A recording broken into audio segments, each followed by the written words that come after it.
Greetings, and welcome to the Guild of Mazes, presenting So You Think You Can Quest, the online live-streamed Dungeons & Dragons-based game show with real cash prizes and precious stones. I'm your host and Dungeon Master, and this is just a quick introduction to episode 11 of our open beta development process. Join us this evening as our contestants return to further explore the mysteries and also foul curses that lie underneath the sewers of Hope's Rise, and specifically are located beneath the temple of the goddess Yonqua and her otherwise benevolent priestesses.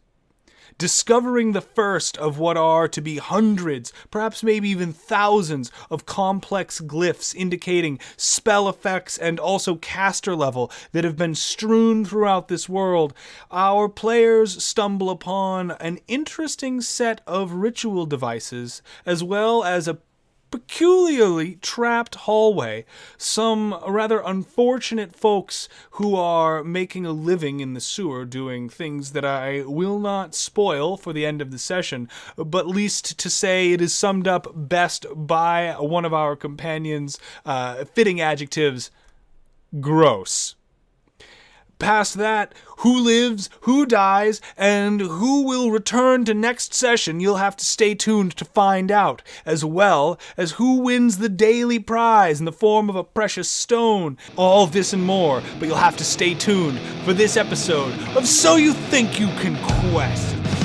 Bring on your goblin holes and band of oaks, hulking zombies and kabobs, and oh no, no troll, don't slow me down, oh no. Go big ambitious, ever vicious, all too many possibilities. When I swing, I'm a clapper beat thing, go again, every time my friend, the outcome's always the same. I'll roll the die up on the sides and cleave your ass in twain, because I'm rolling 20s like a 68 Impala. AC doesn't matter, critical damage from my warhammer. I told the big two against every single farm that crossed my walls of my mighty blow. Oh, why, hello there, and welcome to the Sunday edition of So You Think You Can Quest, the online live-streamed Dungeons & Dragons-based game show with real cash prizes and precious stones. I'm your host and Dungeon Master, and tonight we've got 5 contestants who are all signed up and ready to go and start getting on with the questing action. But first, in this quick little introduction, I just want to provide everyone with a little bit of context with what happened last time on So You Think You Can Quest and exactly where our players find themselves now. So, as you may remember, last time we joined the players, they were more or less recovering from an reconnaissance / raiding / scouting mission gone horribly awry. You see, the party had managed to find themselves south of Hope's Rise proper, down here in this sort of southwestern settlement tucked amongst some of the larger spires in this lower valley. Come to know the place as Fog Iron Landing, the players had been informed that there was trouble with a band of mist trolls pulling farmers from their homes in the middle of the night and otherwise organizing themselves into a threat that the small township was struggling to deal with. A producer of many rare and valuable minerals, this mining encampment, of course, was frequented and also set up by various mining companies that were interested in anyone who might be able to bring back even one, just one of these dead trolls alive.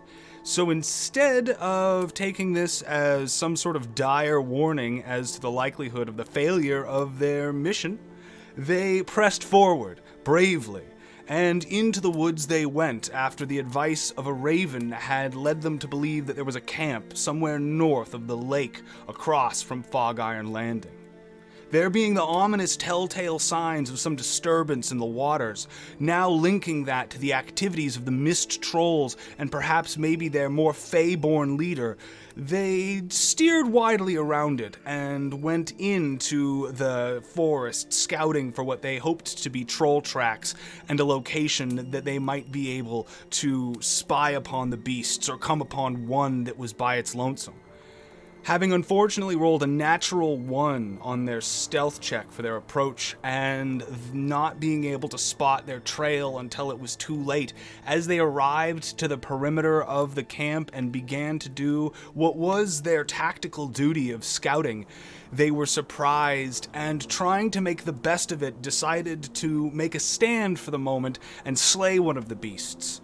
This proved to be successful through the use of quite a bit of magic and effort, but it was also something that proved a fatal mistake, as the players were then surrounded by other trolls emerging from the camp wilderness who were on patrol, as well as being hunted down by these small, more agile trolls that were able to scurry across the ground with great speed. So, after losing several of their questing band and then being forced into the wood, they did manage to acquire one dead troll head, but at the cost of then being teleported back to the center of town by the rest of their newly arriving companions on behalf of the Guild of Mazes, whose primary interest, while acquiring reputation, resources, and goodwill among the townfolk, is one of them, are more concerned with what is probably, and sure to prove, to be a financial discovery unlike any other in the form of a dungeon that lurks underneath Hope's Rise. And our very adventuring band is being tasked to complete this this first step of reconnaissance by going in and being the first team to step foot within the dungeon alive, and thus also winning the second of the escalating cash prizes. This one being set at $500. Sorry, that's $500, not as in $1,500. That could be confusing, but I'm not going there. As those of you who might be tuning in would like to also probably be aware of, they then were clearing out rubble in the basement of the Temple of Yonghua, where they had previously established some small amount of residence and goodwill with the priestesses, who were trying to make the best of their temple having collapsed in the attack of both the golem and the energy beast on the town square. For those of you who weren't there for that most pivotal of sessions, there seemed to be also some curious amount of freshly laid traps in the stairway to the belfry of the temple right before the mage who was controlling this massive golem was making a stand and running amok through the town by magical means.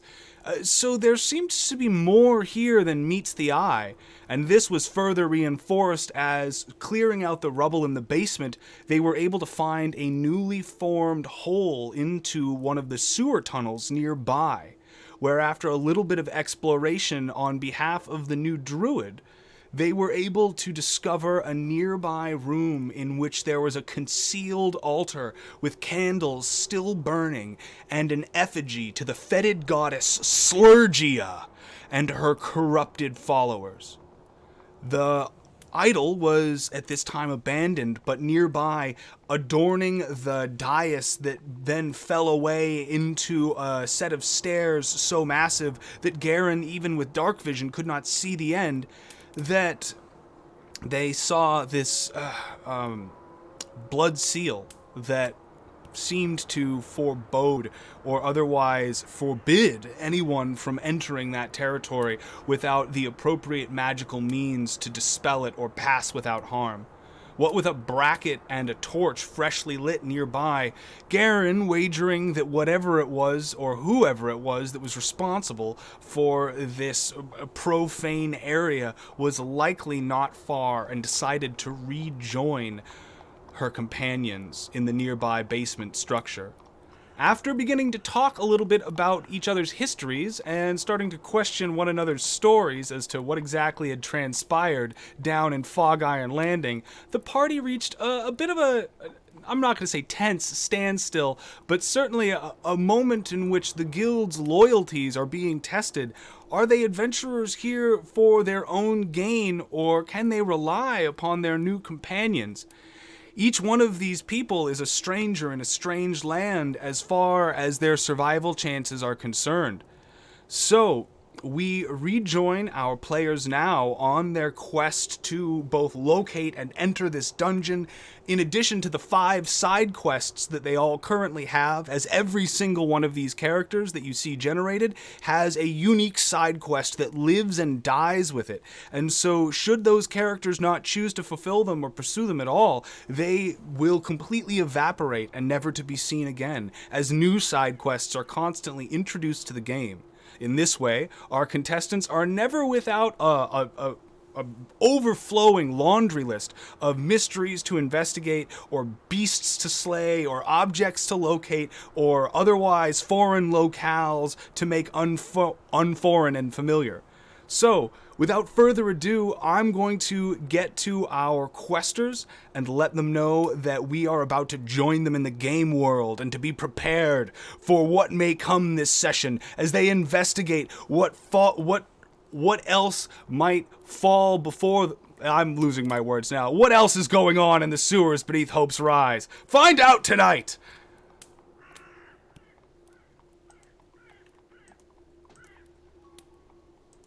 All right, everyone, we are live. Hello. Hello. Okay. Hello. How's Hello. everyone doing? Good. Okay. Good. It sounds like I can hear everyone. I'm gonna make sure the music is actually audible. Last session, I know there was it was pretty quiet, but I wanted to make sure it didn't overrun us like it did the previous session. I'm gonna turn on that pleasant sewer ambience, and let's see exactly. Oh yeah, here we go. Oh, those nice creepy piano keys, and let's get into this, folks. You were in the basement of the Temple of Yonghua. You are all still standing around in the long shadows of the torches and the dust and the rubble of your previous day's efforts. I'm going to transfer you over to that map now. I was expanding the parameters of it last session, so I am going to have to re-reveal your discovered areas, but that will take but a moment. So bear with me as you will be transferring over to a small amount of blackness really quick while I get your visible area highlighted.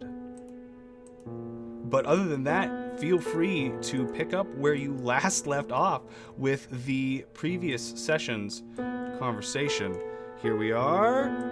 Everyone should be seeing the stream snap to center.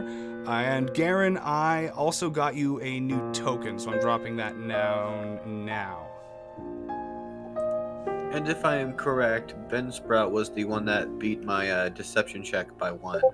I believe so, yes. Being a cleric and thus mighty wise, and also getting fairly lucky in this circumstance, it was Ben Sprout, aka Jasser Bronzer, the new cleric and formidable force that you see sort of towering before you in the darkness of this basement, and who questions the veracity of your tale.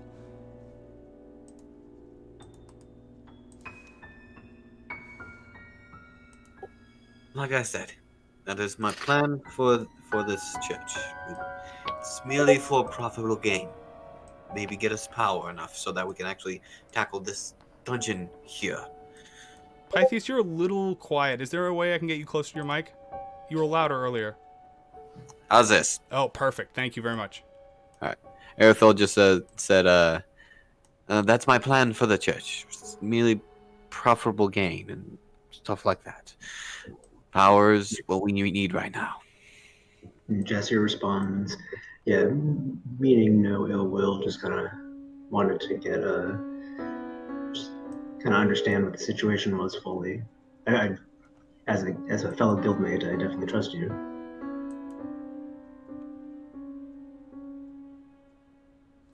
Oh, so what is the plan?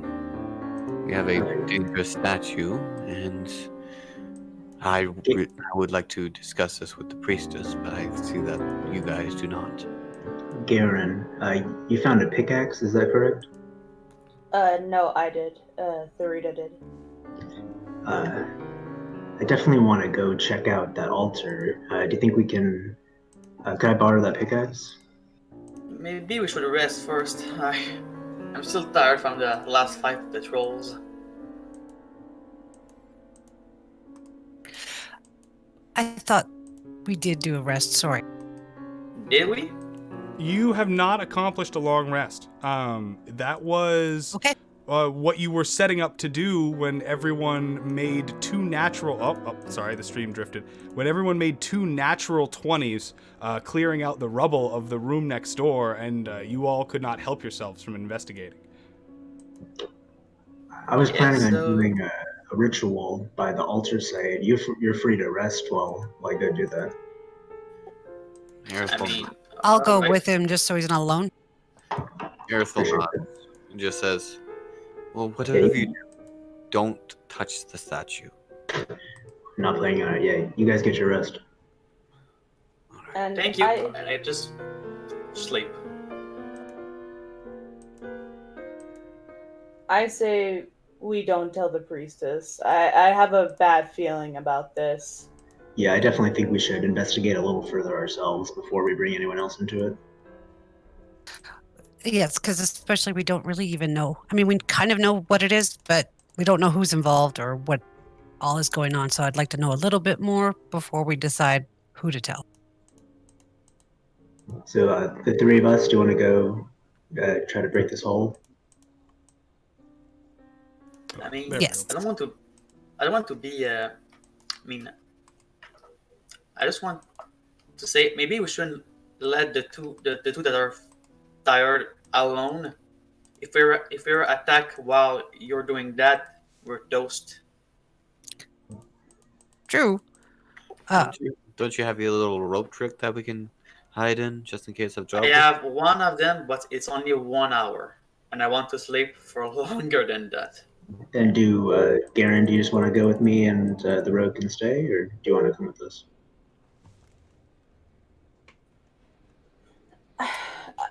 I feel like I should stay because at this point I don't know if I trust Erithil enough to not go running off to tell a priest and then suddenly we're all in trouble and something bad could happen. That's fair. Arithel nods and just says, "I understand." Okay. So you will stand watch and I will watch over him while he does his ritual. Yeah. All right. So first things first, we gotta. How big is the gap between the little hallway and the where we need to go through? Because Garen turned into a rat, but how much bigger is it? The gap that Garen squeezed through is large enough for like an adolescent person, but as an armored dragonborn, while your size is somewhat available to you as a character to customize, you are going to be a minimum probably of about 5.5 feet tall, stocky shoulders. The way that the dragon blood tends to have an effect on the mortal races, you are a sizable countenance and unlikely to be able to fit through that gap as it stands. I'll turn to the rogue. Do you mind if I borrow that pickaxe? Yeah, go ahead. Therita hands them the pickaxe. All right. So Jester will take that pickaxe and walk over to the gap, and I'll try to just kind of knock at some of the rocks to make a gap big enough for me to fit through. Okay, with the previous day's clearing of the wreckage, well, sorry, not previous sessions clearing of the wreckage with the two natural 20s, you're going to have not that much work ahead of you, but it'll be likely a couple hours. Go ahead and give me an athletics check as you sort of put yet another round of labor into this, and having already helped your companions earlier. Ooh, all right. over eager to get at this statue of this potential religious significance, as well as representation of a foul evil that could be literally next door to where you were trying to sleep. You are over eager with this pickaxe, attempting to hack away at the walls, and you're going to find that you end up accidentally collapsing more of this unstable earth and stone from the walls inwards. Go ahead and give me a quick dexterity saving throw as you attempt to stumble backwards out of this room before you might otherwise be. Oh, nicely done. A good recovery from the natural one. So you're going to get out with no more than maybe a point or two of damage that will easily heal itself in a moment. But for the time being, you look at the work ahead of you and you've kind of set yourself backwards a bit more. Likely it's going to take a half day's labor now in order to get that passage to the point that a humanoid of full size could pass through. I'd like to help him too. Okay. Yeah, I was gonna say, is there a way the Rita can help clear it out? Absolutely. All of you are welcome to make further athletics checks. Based on last session's results, of course, you have already been laboring for several hours today, and it was already midday, so you do find yourselves poised with the idea of it being about like 4 in the afternoon, early evening, and likely your labors will take you up until the point that you'll need to long rest or start taking on levels of exhaustion. Which is not to say advise against it in any way. I'm just merely saying that if you take this next round, then you will find yourselves into the eve and likely in need of a long rest, so that doesn't come as any surprise. Got it. Okay. Then Sarita kind of suggests, well, why don't we all take a long rest, take turns watching, and try this again tomorrow? I think it's just I think the three of us, or at least myself, I'm not tired at all. I'm still ready to go. I can use some help for an hour if you want. I can cast one spell. I can do my unseen servant, and maybe can help you with not do what you just did. Yeah, I'm definitely fine working until the night. Well, I was going to say we could work to clear this out and then rest all together. We could still take watches, which is a great suggestion, and then we could all go in the morning. Yeah, I'd really like to kind of investigate this altar a little bit before I'm comfortable sleeping. Good point. Sure. But if you help them, I'm just gonna keep my spell because it's my last one. Yeah, feel free. Okay, well, he's determined, so I'll help because I don't want to leave him alone with that altar. Appreciate it.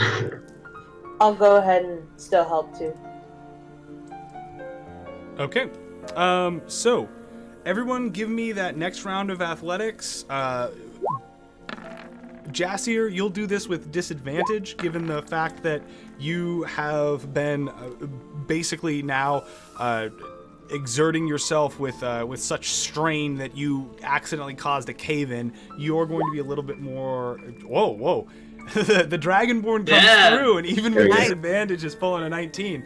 So that's a 9, a 17, a 19, and then I believe... who else was going to assist with this?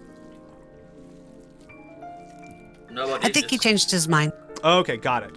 I thought there was one Yeah, more. agreed. So with that, you'll labor into the evening, and you'll find yourselves very close to your goal at the point that you can now see the small gap that the previous session Garen had managed to fit through in rat form, but it's probably about another 2 or 3 solid feet of stone and crumbled wreckage away, and in order to get that open to the point that Jassier can fit through, you will all need to work into the likely midnight, early morning hour, at which point you will all be able to freely explore and do whatever you like, but you will take on a level of exhaustion or sorry, not exhaustion, but fatigue, because you won't be exhausted yet, and so watch yourselves.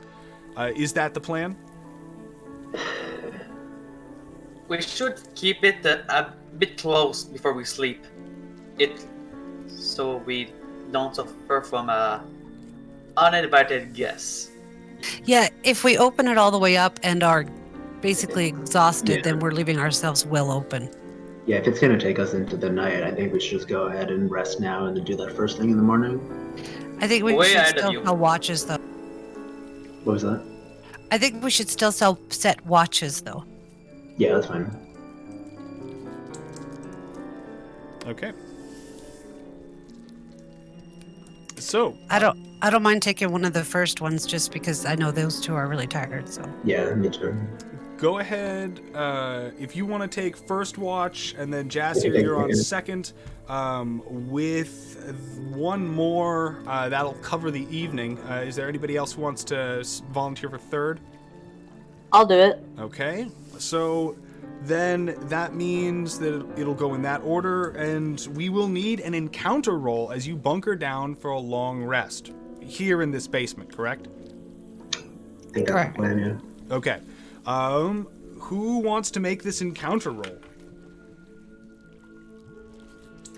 I'll do I it. already rolled my 20 and 19, so I'm not feeling the best. Okay. So Oh, I don't like it. I don't like it. a roll that is full of potential. Oh no! Let us see what happens. We've got a 98. I'm going to roll on my proprietary system of hundreds of random encounters broken down into dozens of tables, and then using my double rolling technique, concealing the possible results from the players. Tell me it's Gobta, the goblin rat king. I'm Tell sorry. me that's your fault. Just tell me it's the butler. Tell me it's a butler that comes and gives us food, please. One moment. It looks like there is yet another reroll that I need to make in order to Oh God. fill out this encounter. Oh, That's gonna How many be... trolls do you want? don't The give troll. him ideas. Don't give him an idea. The trolls followed us. All right. So, you are all going to Die. be resting rather safely, and it will have made it to about the, I'm going to say, based on the rolls, about the 3 a.m., 4 a.m. hour, right into the beginning of, I think, Jassier's watch, as there is this resounding explosion that comes from definitely somewhere else within the sewers. It doesn't sound like it's too far away. It shakes the very foundation of the building that you're in, well, of the substructure that you're in. You can see yet more cracks and dust begin to drop from the bricks around you, and you worry for a moment that based on the previous structural damage that you might be facing a cave-in. But it subsides moments later with the accompanying screams, it sounds like, of some sort of like kind of non-human source, but definitely still with vocal cords of some kind, as it lets out this hoarse kind of and it's pained, and you hear that is sort of like just sort of echo down the sewer corridor beyond, where you have yet to sort of break into proper. You have no idea what could have caused this, as the noises immediately go away and there's no further sounds. The noise is loud enough that everyone who chooses to be disturbed by it obviously will be able to hear it. Any passive perception at all really would have done. And so, what do you want to do at this point? You've all been sort of startled awake. Waiting 5-10 minutes, there doesn't seem to be any additional noise. I'll go to Jassier first, because you were the one who was awake when it rolled, but what would you like to do? So Jester hears this guttural screech and immediately is just on edge, like on guard, looking towards the gap where we were working. I assume that everyone is awoken by this, so kind of, I'll Master definitely, Ram. yeah, if anyone's sleeping, I'll definitely shout, or not shout, but I'll say to wake up. And I'm just kind of looking around, uh, not really doing anything, just kind of tense, I'll ready for something move to happen. away from the wall and grab my rope in case. Is there? I'm startled awake for sure, but is there any way to tell what direction it came from? Go ahead and give me a perception check as you attempt to determine where it might have come from. Not with that result. Unfortunately, goodness. you find that the reverberation and the fact that you were sort of awakened into it is enough to have prevented or otherwise distorted the noise so that it prevented you from determining the direction. Can I do a perception as well? You are more than welcome to. Go for it. Can I also do one? Yes. All right, Airthil 22. Airthil is dreaming of throwing mist trolls off of a cliff into an eternal fire. Excellent. And I like the idea of Aerithil's like grabbing them and like throwing them in their sleep like a puppy chasing after a car or something. With that 18 and that 22, both of you will actually make the boundary of determining that that noise distinctly came from the south. Likely, judging on the way that the echo had kind of distorted it, you're going to, with the 22, Jassier, believe that it's probably about 100, maybe 200 feet, give or take, south of the aperture that you heard it through. Got it. So I'll turn to everyone else and say, there's something coming from farther down in the sewers. I'm not sure what more we could do at this point besides either wait here or leave, as it would take another few hours to even make it through there. Yeah, I heard it coming from the south too. How? It's an important distinction that you heard quite distinctly with that 22 also, the sound of this creature perishing. That was a death scream. Whatever it was that you heard is certainly dead. What killed it, you don't know, but it is it's important to note that in the description of the events. All right, so I'll add that as well.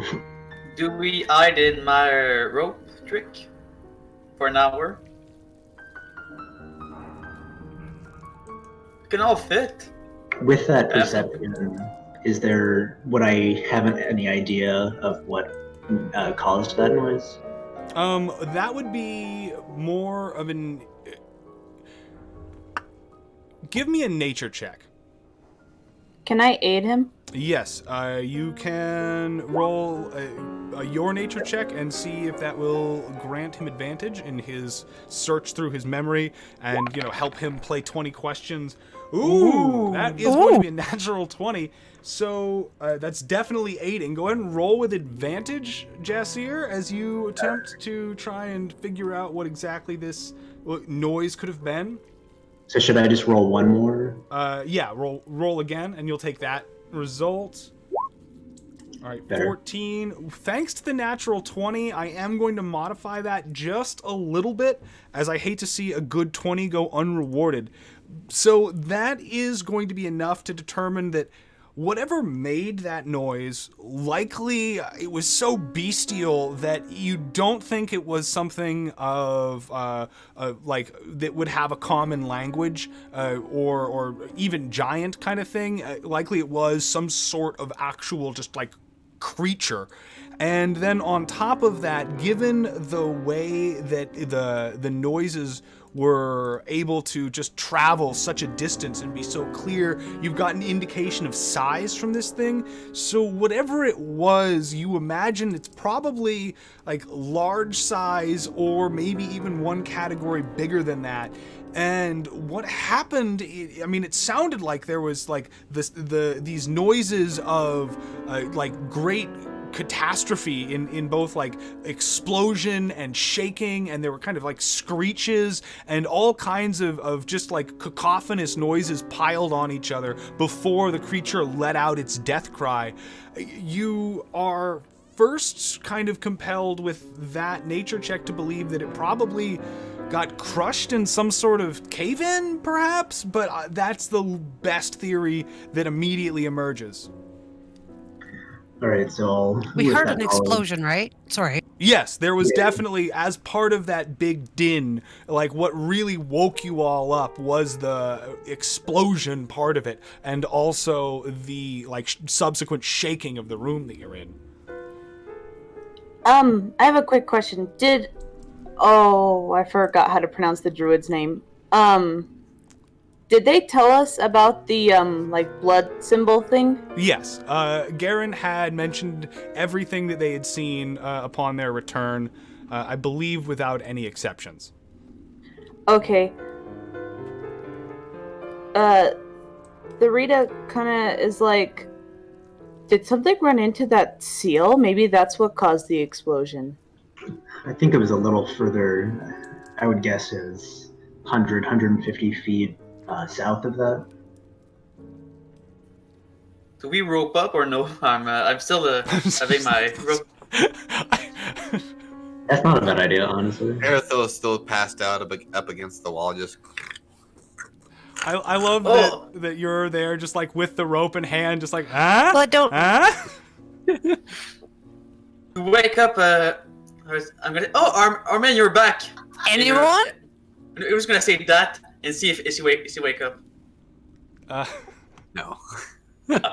Okay, from there, Raina, I think I cut you off. What were Well, you saying? if there's no further tremors or No. oh, I was just saying if there's no further tremors or screams or explosions, I don't know that we need to hide and waste your spell right now.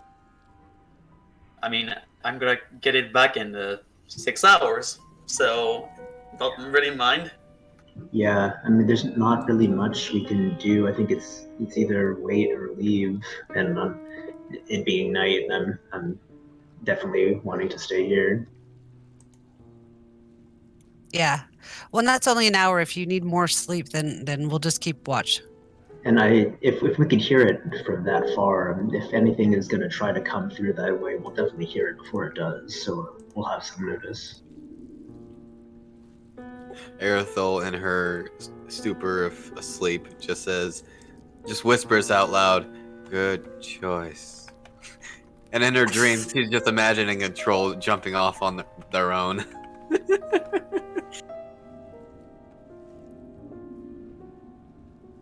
So do we want to just continue in the watch order and just kind of be on guard, or maybe double up on watch? Yeah, I think that's a good idea. I'm gonna do a perception. Go ahead. Sorry. No, it's fine. I'm gonna do a perception check to see if something is coming from that direction to us. Go ahead. I can go check too. I wouldn't go check on your own, and we haven't been able to really bust through that yet. We don't know what's down there. Well, I could, shape shift again. That is true. I don't hear nothing. I just hear a Arizal snoring or something. All you hear are the running of sewer sludge and the sort of like subsequent like creaking and splashing and splooshing of the far off sewer tunnel. That's really all that you're able to pull from that perception check. I think we're clear, but I'm not sure. So what do we do? Anyone? I do suggest that I can shift again and go check. All right, I can go. I can't go with you, but I can go at least near the gap, in case anything happens. All right. If you scream, I'll use the rope. You're just gonna tie it to the rat. Okay. Swinging it. I mean, could I I? got it. Got it right here. That, Yeah, that actually is not a bad idea. Do we want to tie the rope to the rat and we can? can I tie one end to the rat and the other end to my That's rope not trick? suspicious. A rat with a freaking rope on it. I'm just imagining the rat has a rope on it, and then suddenly he casts rope trick, and the rat just goes whoop. It's a slingshot. Lasso. I'll just go. I won't go far. I just want to go see if I can see anything. Okay, Ratapult. we'll be ready if anything happens. Okay. Ratapult. I believe it's a. Wouldn't it be a rat? I'm not getting into it. I'm not debating the taxonomy of this word. Okay. So with that, you're going to ratify and move through this small aperture here into the sewer corridor beyond. You are, to clarify, not tied to a rope? I am not tied to a rope. Okay, got If it. anything is in there, it might look a little off to see a rat on a rope. Sure. I mean, what are they? Masters of the local ecology? They don't know what's going on. So with that, as you move into the tunnel, you should have control over your token. Go ahead and show me where exactly it is that you're moving to, and I'll make sure that your sight gets adjusted accordingly. All right, so from there, I believe I'm going to take a measurement, but I think you've got your 60 feet up and 60 feet down. So this is all you can see for the moment. Go ahead and are you just going to linger here for a moment, or what's the plan? Basically, everywhere I stop, I'm going to stop and listen if I can, and see, just kind of peek around, and then I'll move. Okay, got it. So go ahead and give me a perception check then as you're sitting here waiting to see what plays out. As we move over into a little bit of sewer ambiance. That 11 is going to yield a virtual silence as you sit here for a couple of extended moments waiting to see what transpires. But much like Therita and your other companions were listening earlier, you are only able to hear the burbling of the sewer sludge and the other kind of like distant echoes of what are likely rats or other vermin running amok down here in the substructures underneath Hope's Rise. So from there, your actions are? I'm going to come around the corner to the south because I said it came to the south, and I'll just kind of hug the wall there and stop for a second. Okay. So you are moving south. I want to make sure the stream can kind of see where you are. So I'll zoom out a little bit to show relative. You are going to track down. So this is about the extent of your vision for the moment as I'm measuring here.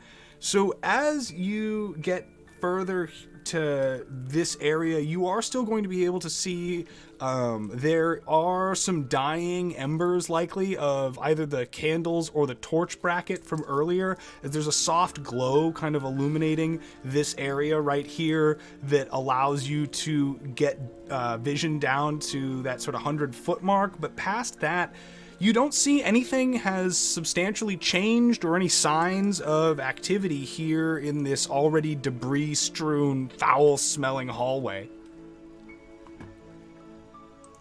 Okay. I'll go all the way down to the opening I was at. Okay. Going down to the opening below. All right, I'll zoom in so we can get a better look at that. You are going to expand your vision, of course. I will get that adjusted for you appropriately.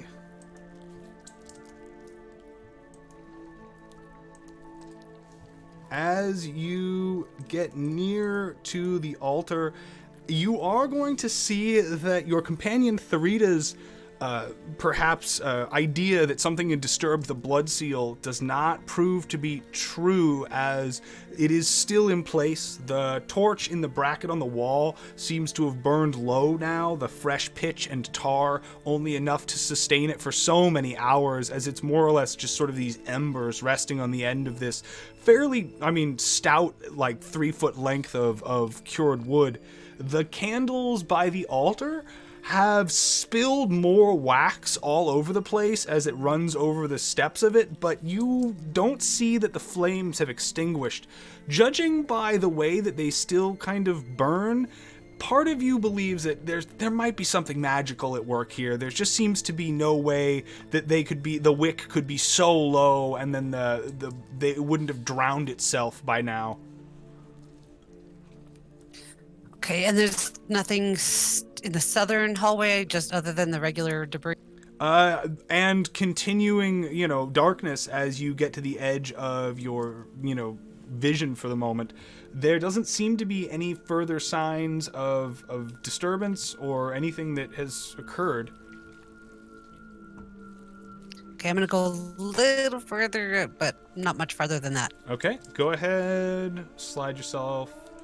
I'm going to take a measurement. That's going to get you to about there. And popping the reveal down. Up. Oh, getting a little bit of lag here. 1 second. Sorry, folks. Oh, sorry. That turn order is not relevant. It's not relevant. Don't do that. There we go. I just All got right. a heart attack. So, expanding your view and moving south, you find that there are a couple of large sewer grates here where there seems to be a drain in the floor, and the sludge journeys deeper into the depths beneath Hope's Rise. And you can kind of tell, but barely, it seems in the faint edges of your dark vision like the hall is kind of beginning to taper just slightly. But you can't quite tell. To you, that might mean that there is either a narrower section coming up or maybe an end cap here. It's hard to tell, but that is as far as you can see for the time being. Garen, or Garen, if you prefer, what would you like to do? I'm a curious little druid. I'm gonna go just a little bit farther. Okay. Okay. Go ahead. Move your token. Let's see exactly where you end up. I just kind of want to. Can I kind of peek into the grate there and see if there's anything down? Sure. Go ahead and give me a perception check as I take a fresh measurement. You are going to, with that expanded movement, be able to... Oh, there we go. Get to about here in your vision range. And you are going to notice... hold on, that didn't capture exactly what I was trying to.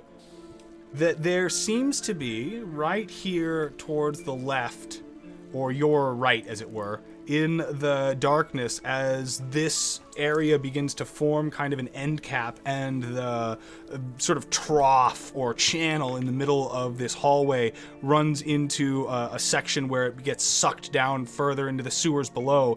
There seems to be the beginnings of the turning of a corner right here, as I'm kind of pointing in the darkness next to some rubble.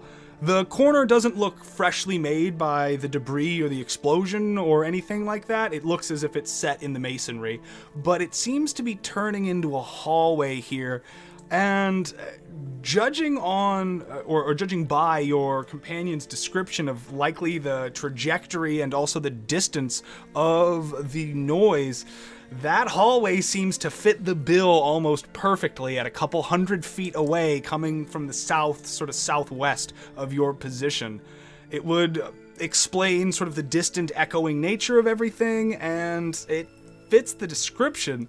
It also would, however, be the origin of whatever those massive sort of explosive noises that you heard earlier would be. So, Garen of the Wake, what would you like to do? I would like to go back to the party now. Okay. Garen, you are going to be able to return to them without anything occurring as you make your way back down this sewer corridor. There is going to be nothing to report as you then make it back to the aperture and move in through the small hole you and your companions have created throughout your day's work and return to them, telling them of what you witnessed, I assume? Yeah.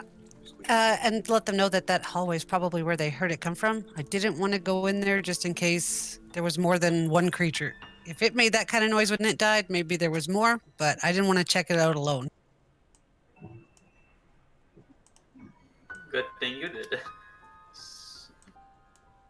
So do we just want to continue with the watch, and I'm not sure what else we can do at this point. We can investigate.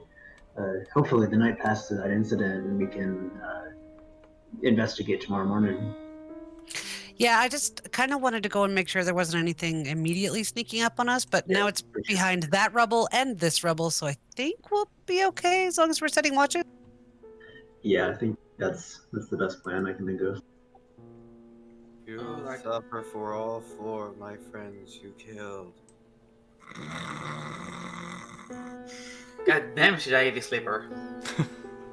No kidding. Hey, you know, when you've been running for your life all day with a troll head in your backpack, it burns calories. I'm just imagining like then there's like a pebble that just falls onto her head. She's like, huh, yes, I'm awake. Nah, a feather. Do I have feathers?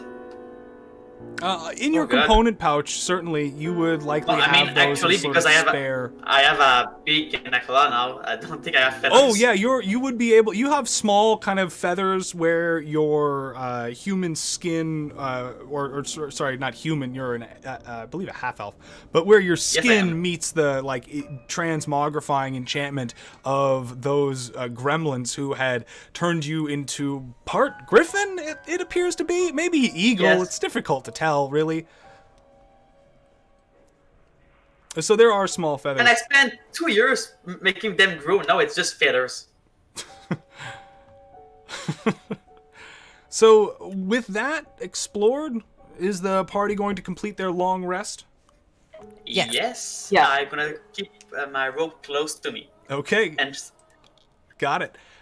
Then, with that, you will be able to, you find, sleep through the rest of the evening without further encounter.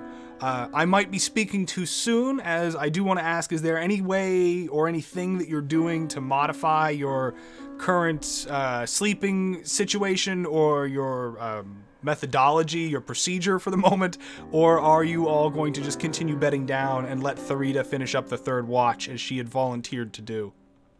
yes, I'll let her do her job. And I say thank you for keeping us safe. Yeah, if nothing else large can come through or maybe Jessier's gonna take. Would I be able to pick up one of those blocks? Oh, absolutely. Cool. I'm gonna stack a couple blocks so it covers the gap, so nothing tiny could come through. Okay, And that's all I got. you got it. I'm thinking we should maybe ask the Rita, usually it's the rogue, to kind of check the rest of this room to see if there's any loose panels, make sure there's nobody sneaking in through a secret door. I mean, we do have an altar to a evil goddess right next door. Yeah. I actually was gonna ask if I could do a perception check and just check everywhere, make sure if there's any secret panels, anything hidden that we need to be concerned about. So go ahead and for those sorts of long form, more like like tactile is a good way to think about it rather than sort of scanning. You'll want to use investigation, which does take some time. So are you going to be performing that before you all rest again? In which case, you do kind of run into the issue of how long do you want to spend going over all of the things in front of you to make sure that there aren't some sort of unseen eyes or eavesdroppers potentially currently spying on you unbeknownst. I was thinking of doing it like during the watch, Okay. kind of. Sure. So, in which case, go ahead and give me your investigation as you begin to quietly poke around the room while your companions rest, and you see what there might be to learn. All right, with a 6, that represents that you feel very certain at this point that looking around the room, and also with the blasts and the rubble that have shaken free, that if there was any sort of secret passage or like hidden compartment at this point, something would have knocked it loose or otherwise kind of made it more apparent to you. And so you feel confident that at the moment there is no one else or no other place rather attached to this room that you can find. Okay. Then she just continues her watch. All right. Then that is going to see you all through the evening, and you will awaken sometime in the morning, give or take, as you find yourselves now somewhat sore and maybe a little damp from having spent time here in this fairly uncomfortable sewer. But nonetheless, you are still here and about yourselves, and the town above you can hear beginning to come to life through the stairway that leads up into the common area up above, where the temple is being rebuilt every day, a little by little, by the people of Hope's Rise, as well as the priestesses are there to give sermon and keep extolling the virtues and benefits of the goddess of blessings, Yonqua. As Erithil wakes up, she looks over to Enel and goes, "Ha! Oh yeah, I forgot that's a normal thing now." Yeah, it's normal. I mean, it's weird, but it's normal. Yeah, sorry about that. Don't worry. I still haven't washed my face since this happened, so for me, it's just the cloud problem. I mean, try to scratch your back with that. It hurts. Alright. As I walk past him, I kind of look at his back. Is there like claw marks on his armor? A bit, yeah. Just a bit. Alright. So, are we investigating this statue? So we did a long rest, right? Yes, everyone is fully recovered at this point. You were not interrupted long enough to force anybody to go without, so you find yourselves at full HP, full spells. The only thing and I just know this based on the situation, everyone also has full hit dice at this point. So the party could not get any stronger as far as their fighting shape and dice are concerned. They might get a little bit more morale out of the situation, maybe a couple of throw pillows, some nice tapestries for the walls, some incense to cover up the sewer stench. There's a lot of things that could be done to improve, but for the moment, you're in fighting shape. What would everyone like to do? I want to get back to work on that wall. I can totally see us putting a foyer in here, maybe a little fireplace right there. Oh, it'd be wonderful. How about purifying that water out there? Oh, that would be wonderful too. That'll Chandelier. I'm actually going to go shopping for a bit of things for us. Before then, shall we just take a look at the statue before we? Yes, that would be a good idea. All right, so let's clear. Statue and the beds can wait. All right. I start going over to this wall, and I don't know if it'll help, but I'm gonna cast. So we'll all work on the wall. Yeah. I'm just gonna keep casting Ray of Frost to make the wall a little bit brittle, so that we can easily knock it out of the way. Okay. at this point, the work is easily resolvable within the morning's tasks, within the morning hours, rather. But go ahead and give me an athletics check to just see how fast and how well the work goes and how much time you may or may not save. I'm actually gonna help her by doing firebolt, like on the ice, so it kind of. Oh my god! Oh my nice. gosh. All right, Love it. Therita, Debo. having some experience with living underground and the way that stone and all of the various structures around it sort of rest atop, is able to easily start picking out key bricks from the wall in front of you that end up just toppling the whole thing forward into the sewer, rather than having to spend all of this time busting apart pieces of mortar and other bricks in this chisel piece by piece method, which also then leaves you with kind of a nice slab of still connected sewer wall in front of you that might be useful for, a barricade or some sort of camouflage or whatever, you can use that sort of 5x5 section of brick and mortar for. Nice. I was going to help, but I saw Therita do it, and I'm just gonna do that. I'm trying to do a thumbs up with my claw. You've only got 3 fingers, so it's just sort of it's just one claw up. It's a mess. I'm still not used to it. Oh god, I just thought about that. It's a bit difficult, but yeah. Yeah. All right. Who wants to take the lead? Actually, I can take the lead. all right. Aerotho will be right behind him. I'm going in the middle since I'm the wizard. The front is too dangerous. The back is dangerous.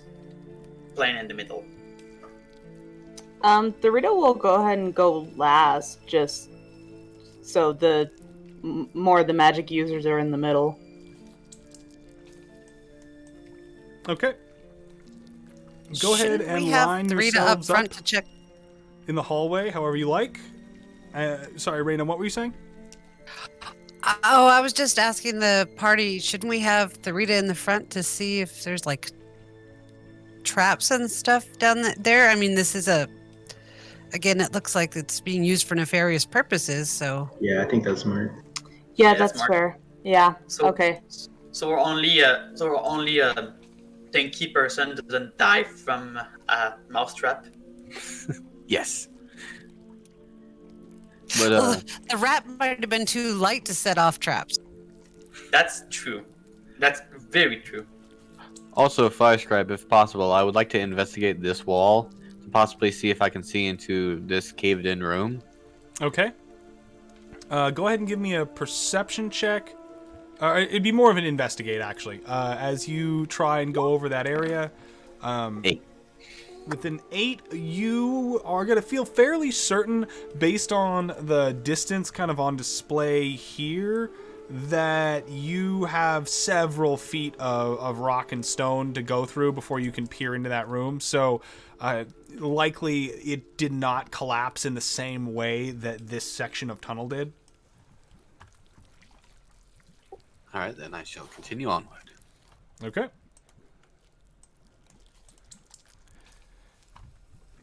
Okay, I see you all lined up nicely in order there. Thank you very much. That makes it easier for me to keep track of. And Jester, can we change place, please? I don't want to be in the back. Yeah. So with that, Here you go. you're going to continue Thank to you. advance down this hallway. Go ahead, Therita, because you're at the lead, and you can kind of, you're free to move further ahead than your companions. Just show me sort of the points that you're taking, and I will kind of update you on any of the changes that might have occurred in the last 4 or 5 hours since Garen had managed to sort of spy on those areas. Okay. Can I be checking for traps as we go? Yes, absolutely. Go ahead and give me a... you can use investigate or perception for this. It basically just determines how fast you're trying to go. Perception obviously is going to be kind of moving at regular pace. Investigate means that you're going to be going at a snail's pace, kind of checking everything as you go to see if there isn't any sort of hidden mechanism or signs of work and wear by man-made tool. So how fast are you trying to advance down this corridor?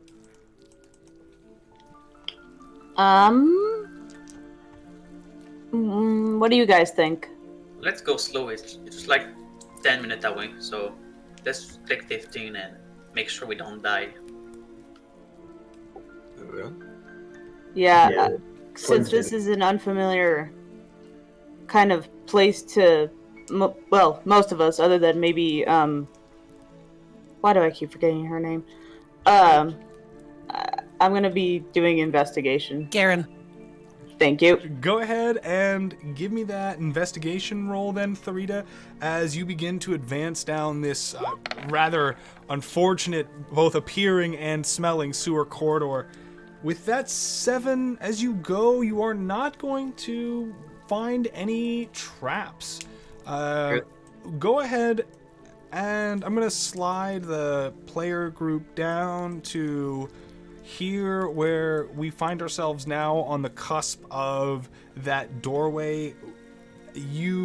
How are you going to approach? I'll scoot you back a little bit. I don't mean to indicate that you've moved around that corner, but here you are, the soft glow of the candlelight emerging from around the corner.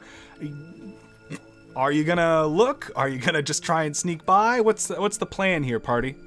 As we were marching this whole time, Erithil has just been keeping an eye out on the northern part of the tunnel as well as the southern, making sure that nobody was coming.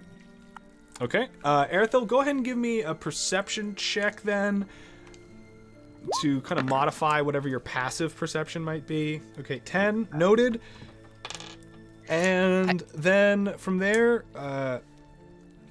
who's looking? I'll peek around because I'm intending on doing a detect magic ritual, so I'm definitely excited to get over there. I'll peek around the corner. Okay. I'll go, While they're doing that, I'll watch behind us. I'll go with the Jasir. Got it.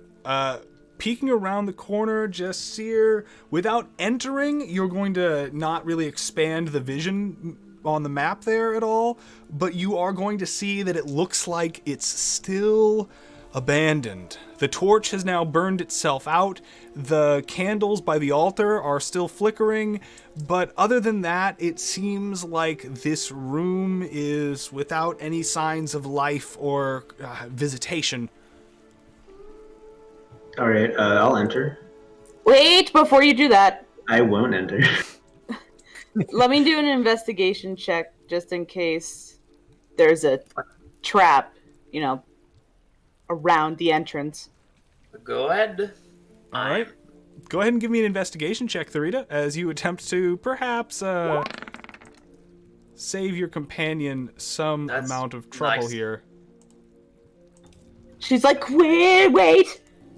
Holding back. All right. Hand on his... With that 20 investigation, stomach, I guess. Tharita, you are certain that there are no traps present here, but what you do manage to uncover is that it seems like there are 2 sets of footprints that lead to and from this area. It seems as if there are sets of footprints that are approaching from the south and sets of footprints that are approaching from the north. They're difficult to determine whether or not that's significant, like if it's different parties or anything, but there's just something about the way that the ones from the north and the ones from the south kind of approach in their patterning and move through this rather muck-covered, just full of dirt and rubble and just a tracker's dream as far as signs of disturbances are concerned. And with the 20, you feel like these visiting parties might not necessarily be like related. There might be 2 sets of different footprints belonging to completely different people who are frequenting this room. She go ahead goes ahead and tells the party, it looks like there's 2 separate tracks here that are somewhat frequent, it looks like, coming from both ends of this sewer. Maybe they come here to pray.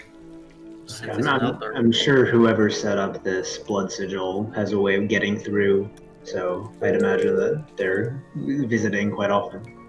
She looks up and down the sewer and just says, "Let's step inside now." Sure, let's go. Erithil kind of just Can we stays. see though what kind they are? Like, are they humanoid or? Sorry, see what kind of Tracks. Tracks. Oh, tracks. Okay, got it. I was getting that confused with the blood sigil comment there for a second, and I was like, wait a minute. Is it humanoid blood? I mean, maybe, but so taste it? yeah. What race is When it on? comes to the tracks with the 20 investigation, that's going to be enough to reveal that likely both parties were wearing cloaks and nicely made shoes, as there doesn't seem to be any holes or defect in the prints. They're all like the shoes are fairly nice. You imagine, based on the footwear and the sort of the spread of the toe and the way and the gait, you think one is likely a little bit taller and more broad-shouldered than the other and has a little bit farther of a stride, but you're unable to get much past that. There really isn't anything completely unique about either one of them or super distinguishing. Wow, you're pretty good at that. Can you even tell what they ate for dinner, or?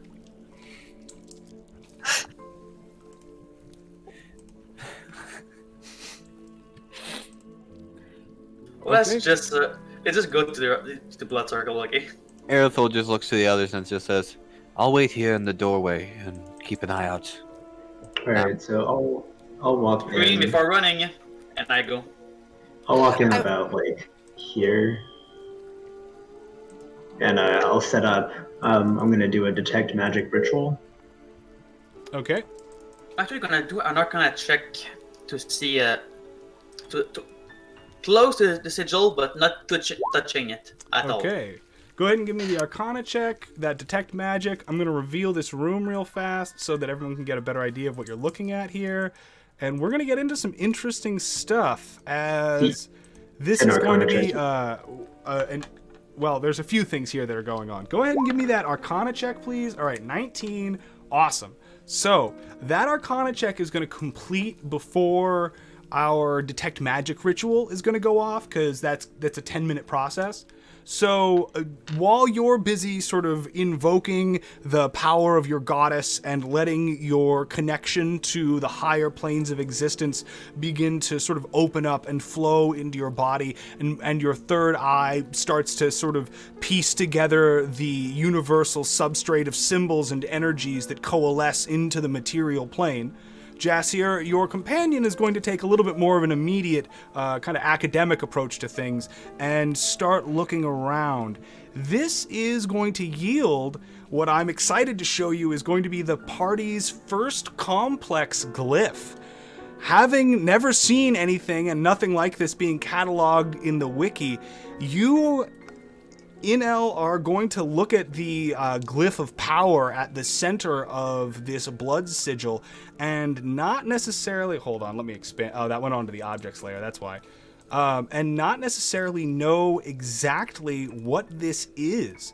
Based on your 19 Arcana check, you can tell that this is likely a low glyph of some kind, meaning that it's associated with the planes of energy that exist beneath the prime material, which are, for some people, considered to be bad, as they contain things like the abyss and the infinite hells, and like, you know, the endless seas of torture and the undead, and, you know, all that stuff. But I mean, that's kind of a matter of opinion based on who you like to keep company with, so I'm not here to start, you know, moralizing about who you associate with.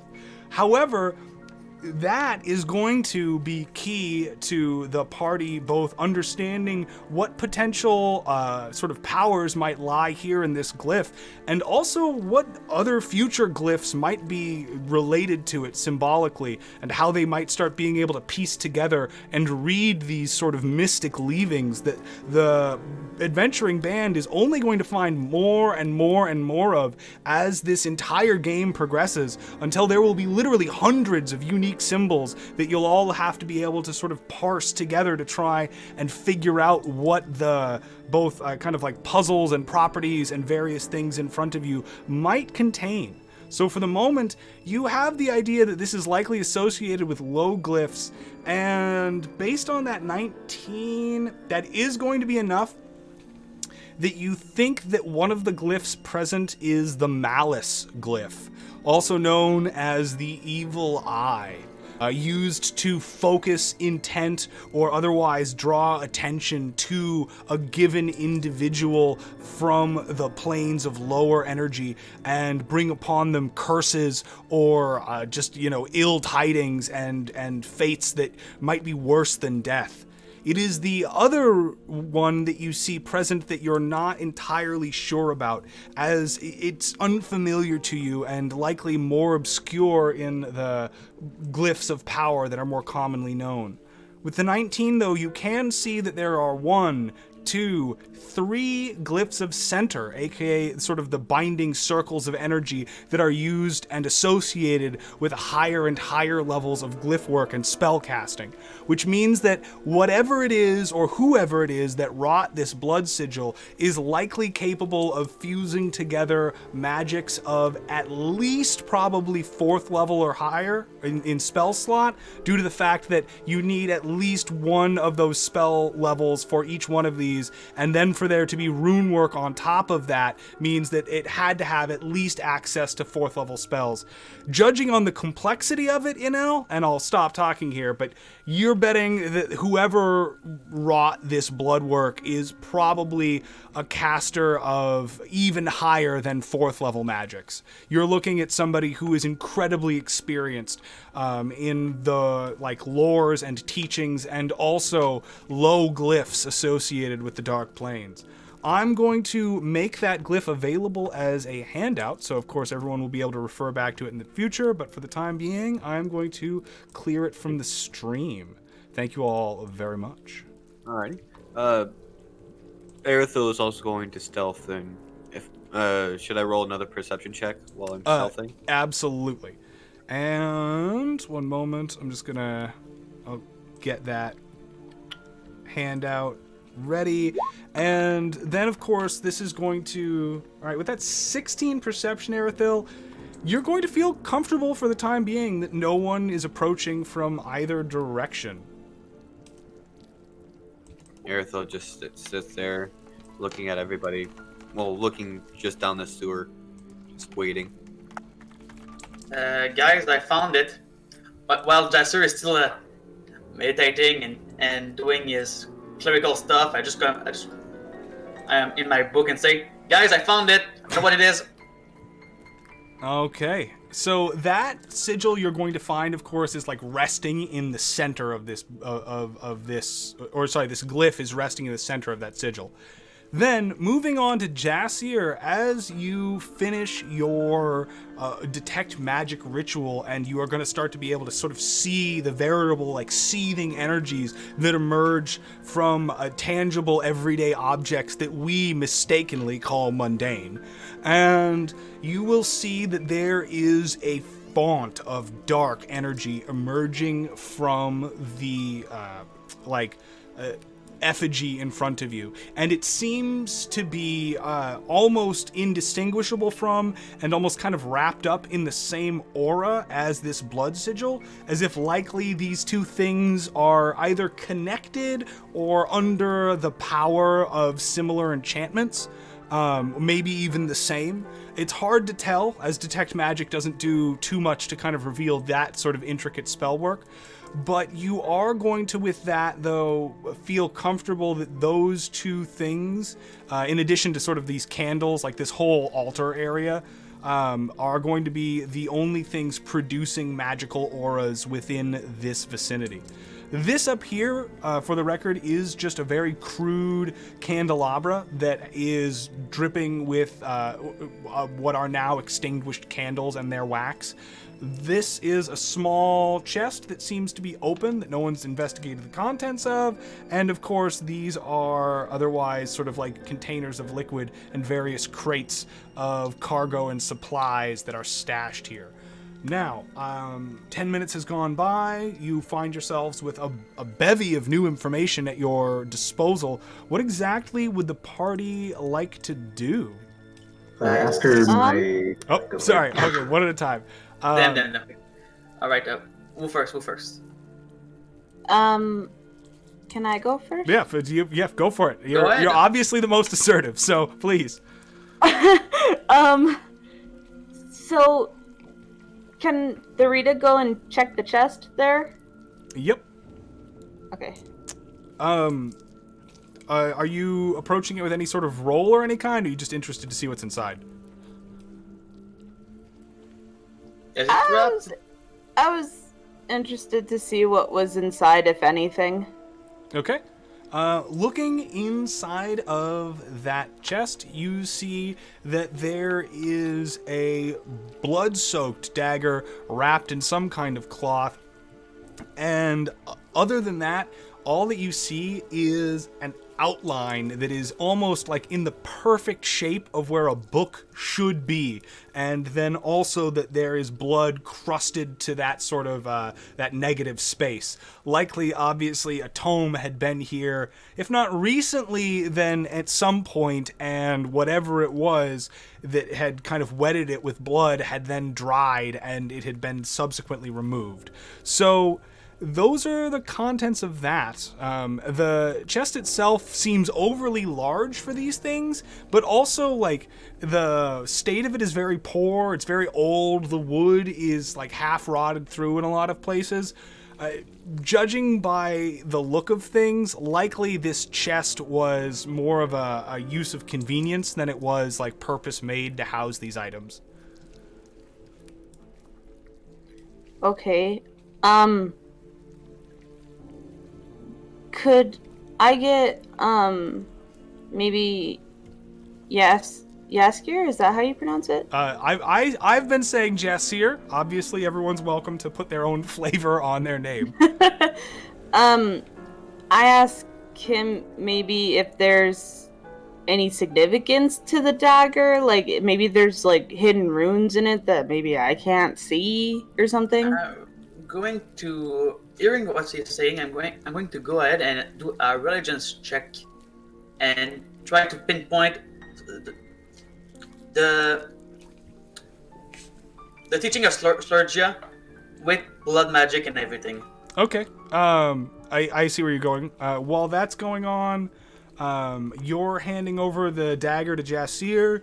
Jassir, you're going to be able to tell that this dagger is definitely magical. All right. So, would I have seen anything specific from the detect magic, or just that it is magical? So from the detect magic, you're going to see that this thing is glowing. In order to kind of do that next level of trying to find glyphs that may be present, I always ask for an Arcana check or a religion check, because the glyphs represent sort of the merging of both in this particular cosmos. So if you would like to try and inspect this thing and find where it is that this, whatever it is that's enchanting this dagger is located, you're more than welcome. All right. So I'll take the dagger and I'll walk over to Inel and I'll say, "Hey, you want to help me out with investigating this?" Sure. But well, I already rolled my religion check, so I don't know if we can use that. Okay. Erthel kind of whispers to the others. He just says, "Well, what if the glyph is maybe empowering the statue of Slurgia? Maybe we need a sacrifice to open the gate or whatever." Okay. With that religion, you are going to manage to locate the glyph present, but you are not going to be familiar with it in its current state. One moment. Even with my 19, damn. Let me go ahead and there it is. Okay, got it. Dropping that down, and I'll expand it so everybody that can see. That is going to be the glyph present. Much more simple, as you can tell, obviously, in its construction, than the one that is at the center of that blood sigil. Judging by the look of it, you can tell that there is obviously one glyph of center, meaning that this caster, or at least the enchantment itself, is of far lower potency. Though you do see with the 15, there seems to be obviously some sort of overlap between that symbol and also the one that you had just moments ago been looking at in the heart of that blood sigil. So where you are going to sort of profit in knowledge at this point is that you can tell that it is sort of the glyph of malice that is encasing a lot of what is sort of this other glyph's presence. So, having secured the idea that malice is at play here, if you can determine what this glyph is, you might be able to get a better idea of exactly what is going on in this much more complex and high-level glyph work. DM. Yeah? Since we both rolled religion and we were upping each other, does that mean I have advantage or? Your religion check was focused on, and I was just about to get to that. Thank you. Sorry. No worries. Was focused on kind of trying to figure out more about this situation, unless I was mistaken, in terms of like how Slurgia and blood magic and what's going on here might fit together, or other common rituals that you might kind of know of. And so I was kind of treating like Jassir was inspecting a dagger. You were more kind of inspecting the room and the altar kind of thing. That most of that. So yeah, sure. Sure. So with that 19 religion, you're going to, and also knowledge that that dagger is magical. Know that what is likely going on here is that there is some sort of incantation or somatic component that is necessary to kind of activate and interact with this structure here, and that this effigy is basically used as a source to feed power to this blood sigil. Based on the fact that that dagger was wrapped in a bloody cloth, you're going to imagine that either some amount of sacrifice, or at very least, the presence of blood is going to be associated with this ritual. As far as Slurgia and her sort of dark minions, Slurgia is the goddess of like fungus and rot and ooze, and so because of that, she is traditionally associated when it comes to like her matters of corruption with sort of a biological horror that is attached to what normally kind of follows in her wake. While the goddess Yelkrin might otherwise like leave a kingdom like with nothing of value and completely despoiled of any sort of like material wealth and perhaps many slain, Slurgia instead will make that ground incapable of bearing crops and poisonous, toxic fumes erupting from the landscape kind of thing. So, with that knowledge in hand, you're fairly certain that if you could get your hands on whatever it is that those somatic components are, and assuming that the ritual doesn't involve, some sort of horrific sacrifice, you might be able to just disarm this through, use of spell work and some time spent kind of trying to piece apart the way that you might sort of alter this blood sigil to allow you and your companions through. But for the time being, without further information about the magics present, you're going to be at a little bit of kind of a loss at where you would start with that. Can I check the altar to see if there's some blood on it? Absolutely. The altar does have blood on it. There doesn't seem to be much in the way of like fresh, however. But what you do note is that there is this like small black pool at the feet of the effigy that is where the blood has dried and then been caked on and rotted and dried, etc., etc. And it's turned from like this off brown color into something that is like, it's got this almost dark blue, like indigo hue to it, and it's as wrapped up in the, from your perspective, Jassir, as the rest of this altar's magical glow. But there's something about it on your inspection that just seems like extra. I'm just gonna leave it at that. It just seems extra. There's something about this like compounded mixture of profaned blood that you think has likely its own amount of significance, if not magical property. And that's, yeah, I think that's the That could be conclusion of one your of religion. the components. Oh, sorry, what was that? I had said if I've been listening, I could that could be one of the components if you want to like scrape into a vial or something. Would I know any prayer Slurgia by any chance?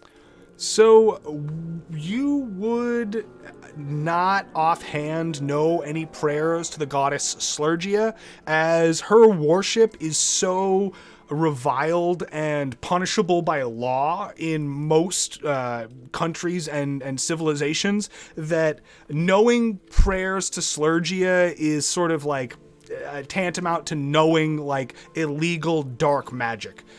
Those found in possession of it are usually there's little like care given or slack cut for people who are just researching it.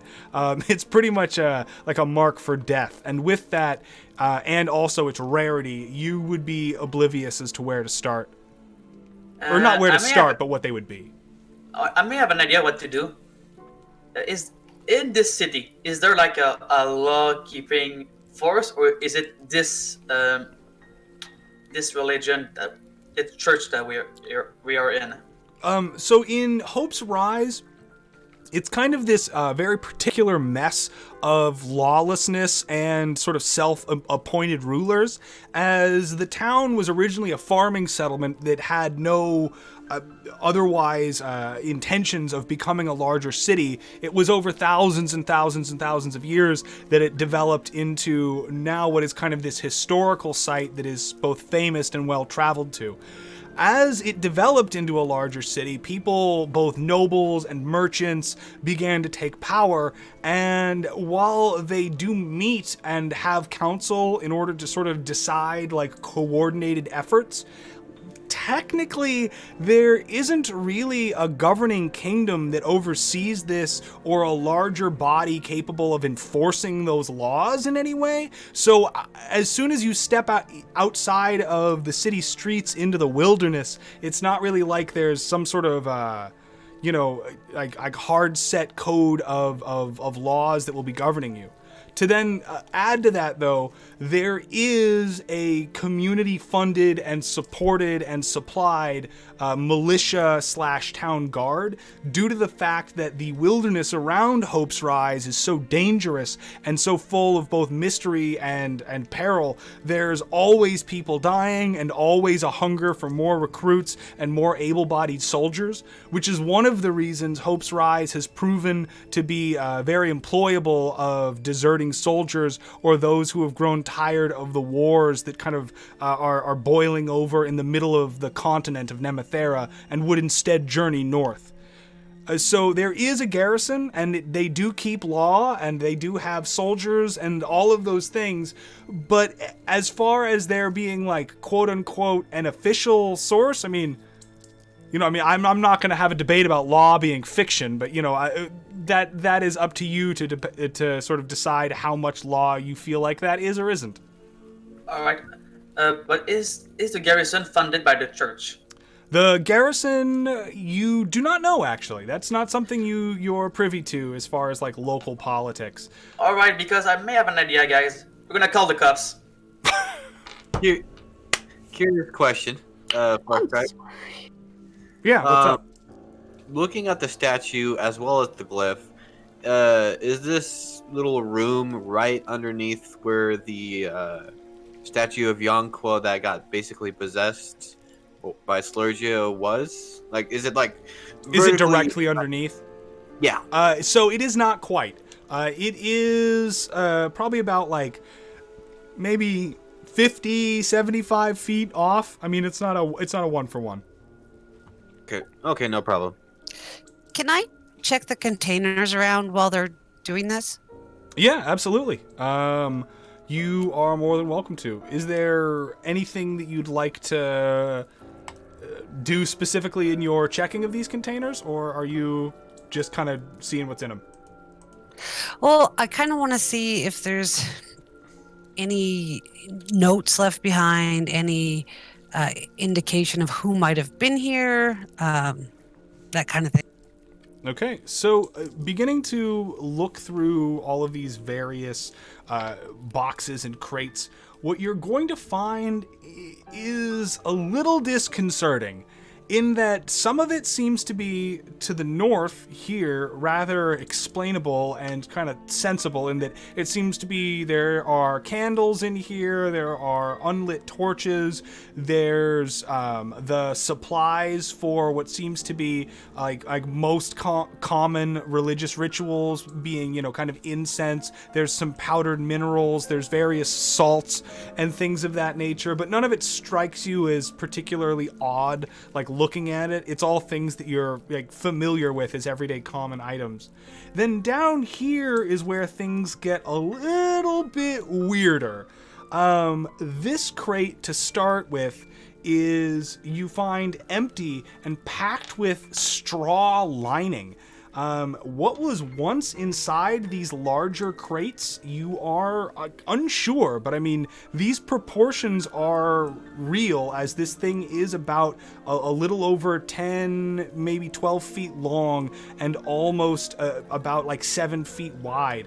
And there's kind of a vaguely humanoid impression in the straw. You're not exactly sure what was in this container, but then it makes you doubly unsure as you check the one next to it and find that unmistakably the massive crate next to it contained a sword and shield in perfect relief in that packed straw that are also no longer there and look like they would be wielded by something maybe the troll's height or taller. I mean, not to hint at trolls, but just at, 12, 15 feet.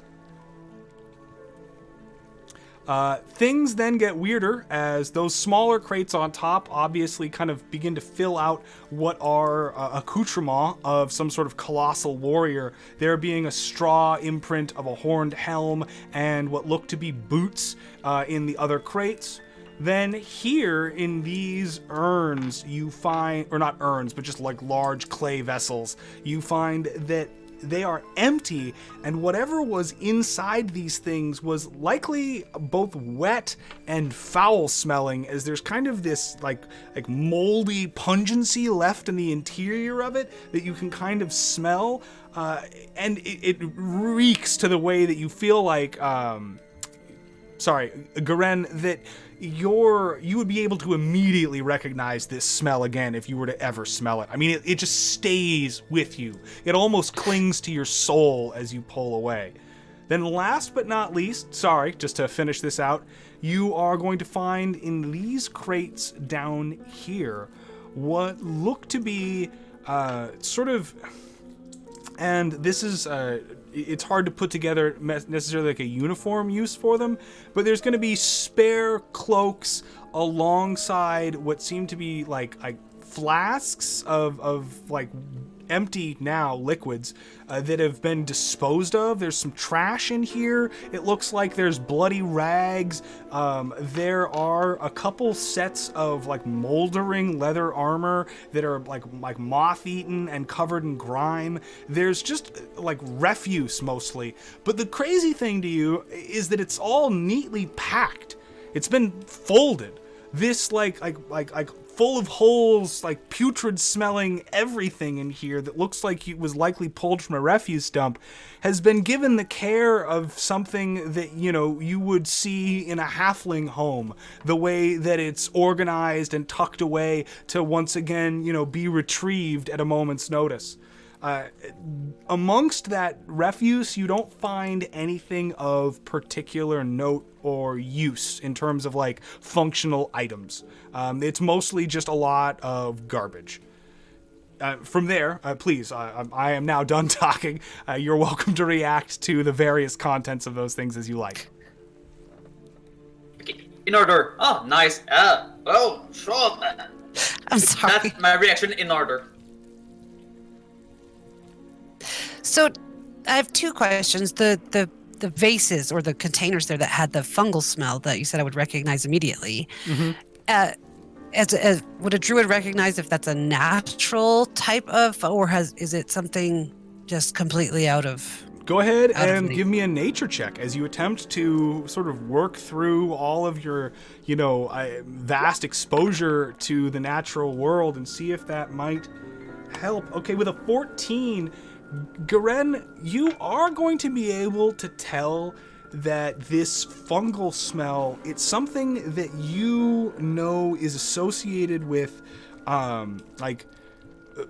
what are like creatures of a fungal nature, and otherwise it's something that is only derived from not just like simple naturally occurring fungus, but instead it requires a certain complex form of life and death cycle to take on this kind of extra level of pungency. Whatever was in here likely was a fungal culture of some sort of like living creature. You know at a 14 that there are like myths and legends that tell of both creatures that live beneath and above the surfaces of Eidolon that are like fungal in their nature, both from like kind of more like less humanoid, kind of almost like slime type creatures, all the way up into there are legends that tell of creatures that are as if tremendous mushrooms themselves and live underneath the surface of the earth and tend great gardens and keep to themselves in sort of a wise mystery. But those are, while you certainly as a druid believe to be true, kind of unactionable folklore, as it's not anything that you have particular experience with. Okay. And then the folded rotting clothes, I'm going to suggest that might be something either her followers, or because she's the goddess of rot, correct? She is, yes. Okay, so they might see. Is there any insignias on any of that stuff? There is not.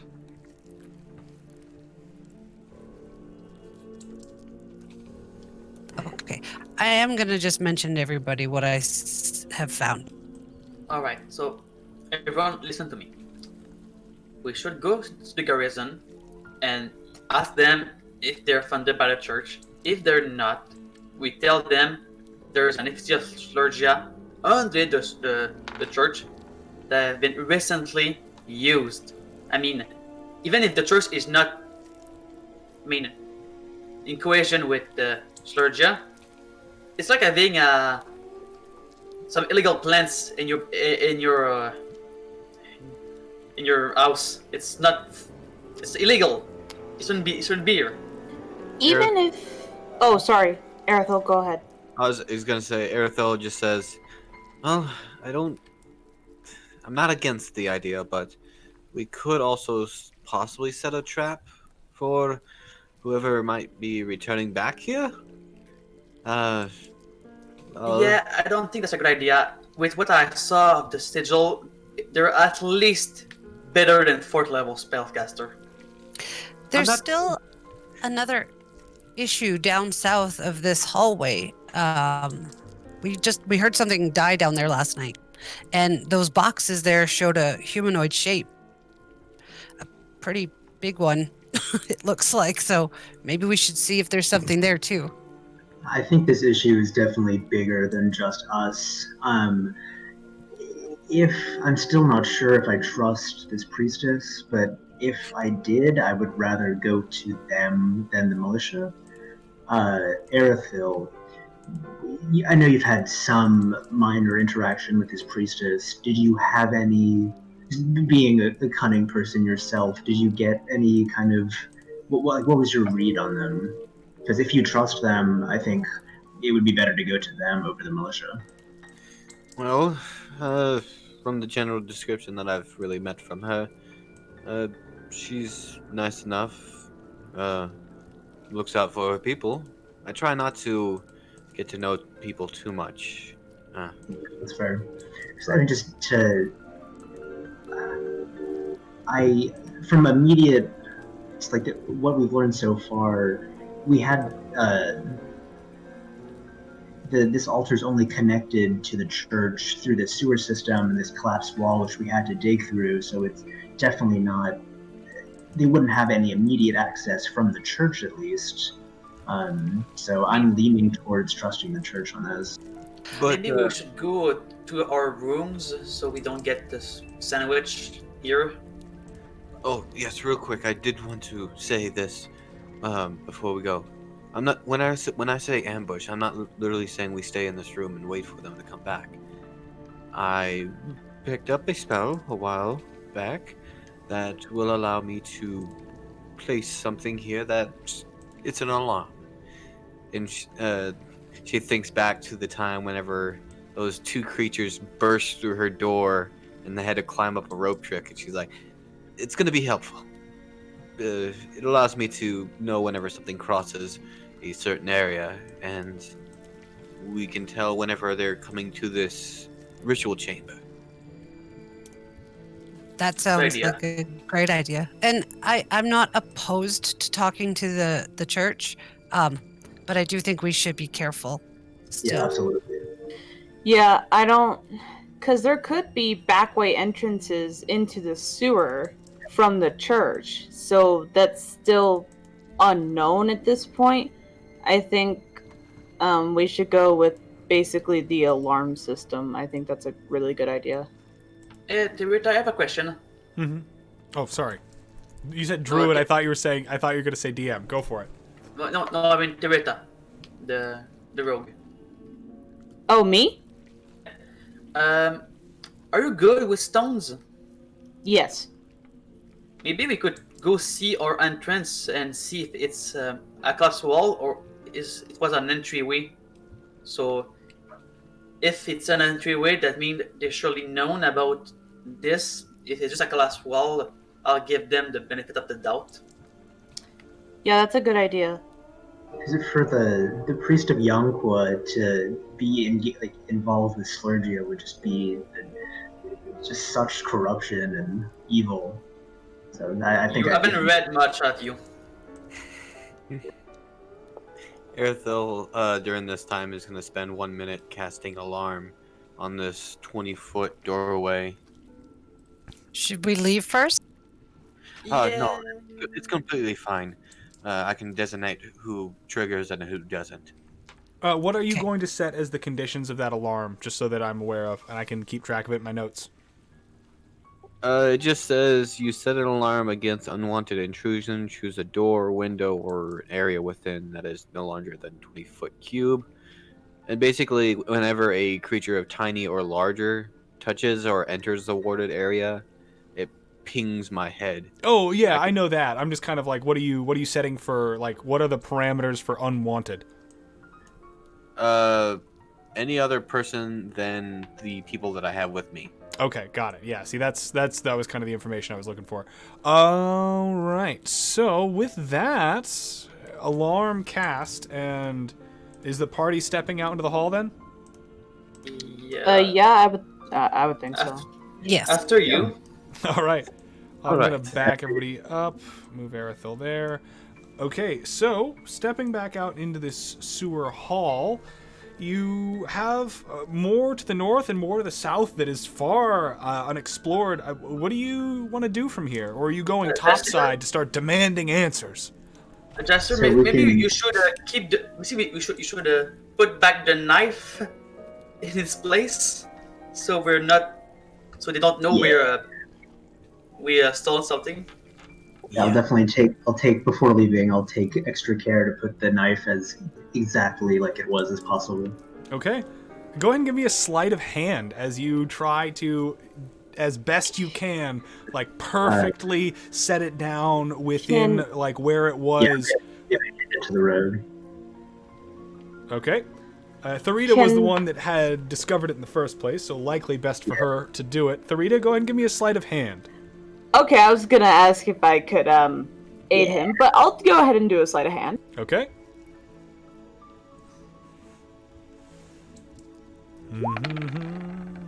All right, 15. You feel confident about your act, like you set it down and you inspect it. There doesn't seem to be any hiccups or small smudges on the exterior of where, like, kind of the stained on blood that you pulled it out of because of the cloth. So, you know, I mean, maybe there's a portion of the cloth that's wrinkled in a different way, but you feel that this is about as picture perfect as you're going to be able to get, Tharita. Okay. Then I go back to them and what should we do? Should we go south or back north? We have two options. We can either continue south or go back up and try to investigate. I think it might be a little better for us to get as much information as we can. Yeah, I would like to at least see what's down there. Okay. All right, Okay. let's go. All right, let's go. Can I keep looking for traps as we go on? Absolutely. Yeah, At this this is- point, also, now that you're starting to get past the glow of this room and into the kind of like more harsh darkness of the sewer tunnel, who or what is going to be your light source, if anything? Because I understand Tharita has dark vision. I understand, I believe I do I think not. almost half the party has dark vision right now, if not more. I'm just kind of curious for those of you who I do. don't. I'll pick up one of my torches and just lay it up. Okay. Erithil is trying to remain as quiet as possible, so I'm gonna roll a stealth. All right, I'm gonna put a dot, an orange dot, onto Inel just to display the fact that Inel is carrying a torch. Go ahead and give me that stealth roll, Erithil, and then for our trap checking companion, Tharita, go ahead and give me either an investigation or a perception as you advance down this hallway. Investigation at 20. Nicely done. Okay, I'm gonna zoom out here, and if you all want to slide your tokens down to the end of the corridor, I'm going to reveal what it is that you will be able to see. I also need to check my vision. Okay, got it. Taking a quick measurement. That is going to be just enough to be interesting, actually. Just interesting? That scares me. Yeah, it's never that great when the DM says, "Oh, it's gonna be interesting." Everybody start posting the maniacal laughter Yeah, I emoji. was gonna say, and cue the far scribe emoji. So getting down to there, you are going to clearly fill out the rest of this hallway's end cap here, and then see that this corridor that leads away is the only exit to this southern hallway. You can tell with that investigation, however, as you are beginning to approach and trying to kind of just stay wary of traps, Tharita, there is something about this hallway that just immediately starts setting off your like danger sense in terms of the way that the ground is cracked in certain areas, and there seem to also be like massive scorch marks from where there were seemingly explosions of some kind. There's a lot of debris laying about, but it all looks fresh. There's just something about this hallway that, as you're looking at it, seems, well, suspect. Seems very suspect. You can't see anything immediately, but then, of course, I mean, as far as like nefarious traps or like obvious giveaways, but it's that pile of gore at the end of the hallway that I'm kind of highlighting here, that it looks like the remains of some very large creature that was just pulverized into a paste of some kind, and all that's left are like a smattering of bones and some teeth and just organ meat, and it's just smeared about the stonework and up the walls, and whatever it was that smashed that thing isn't there anymore. And that alone is kind of a cause for concern, as whatever it was that smashed that thing must have been very, very heavy. So from there, that's what you notice upon your approach with that 20 investigation and kind of like looking around the area. You're all welcome to continue. What would you like to do? Erithil is going to look at that gore, and then she's going to look up to the roof to possibly see if maybe the roof came down on it. Go ahead and give me a perception check without, because obviously investigation means you're getting closer. So that 12 is going to be enough to confirm that the roof did not fall on this thing. The stonework up above it in the tunnel is, while a little shoddy, 90% there, and these bricks themselves, not one of them is large enough to do that kind of damage. You said that the end of the hallway where the gore ends basically is just that, like it's an end? No. That's as far as your vision goes. Okay. Sorry, It's about 100 feet exactly from kind of the center of that alcove, which is just the tips of where the torchlight reaches. Erithil then says, "Well, me and the rogue can actually get maybe a bit closer, investigate a little bit. If we need to run, we can run quickly." Yeah, just watch my back. All right. She goes a little closer to see if she can see anything else. Okay. Go ahead and move your token to exactly where closer is. Who hasn't night vision? I don't. Oh, so I'll stay with I you. do. All right. Should I? Can I also roll an investigation check just to support her? Yeah, you can roll to aid. Go ahead and roll investigation, Erithil, and also then go ahead. We'll see if you get advantage. Can I help too? You Oh, can, never mind. but the way that aid works is you can only gain advantage. So after one successful aid, which Erithil just managed to complete, there's no additional benefit. Okay. So you will get to re-roll your investigation, though, Maple Witch, aka Tharita, as you are going to get aid and thus have advantage. So go ahead and give me that second roll. 19. Okay, the aid was worth it. It's always really frustrating when your aid roll is higher than the roll that they get with advantage, because it's just like, oh, I could have just rolled that. Which, for the record, for those of you who aren't familiar with the mechanic, if you roll to aid and you're unsuccessful, you do not get to use that result as an independent result for that given task. So, 19 investigation. Tharita, how far into this hallway are you willing to go before I, give you the summary of what you're able to learn? I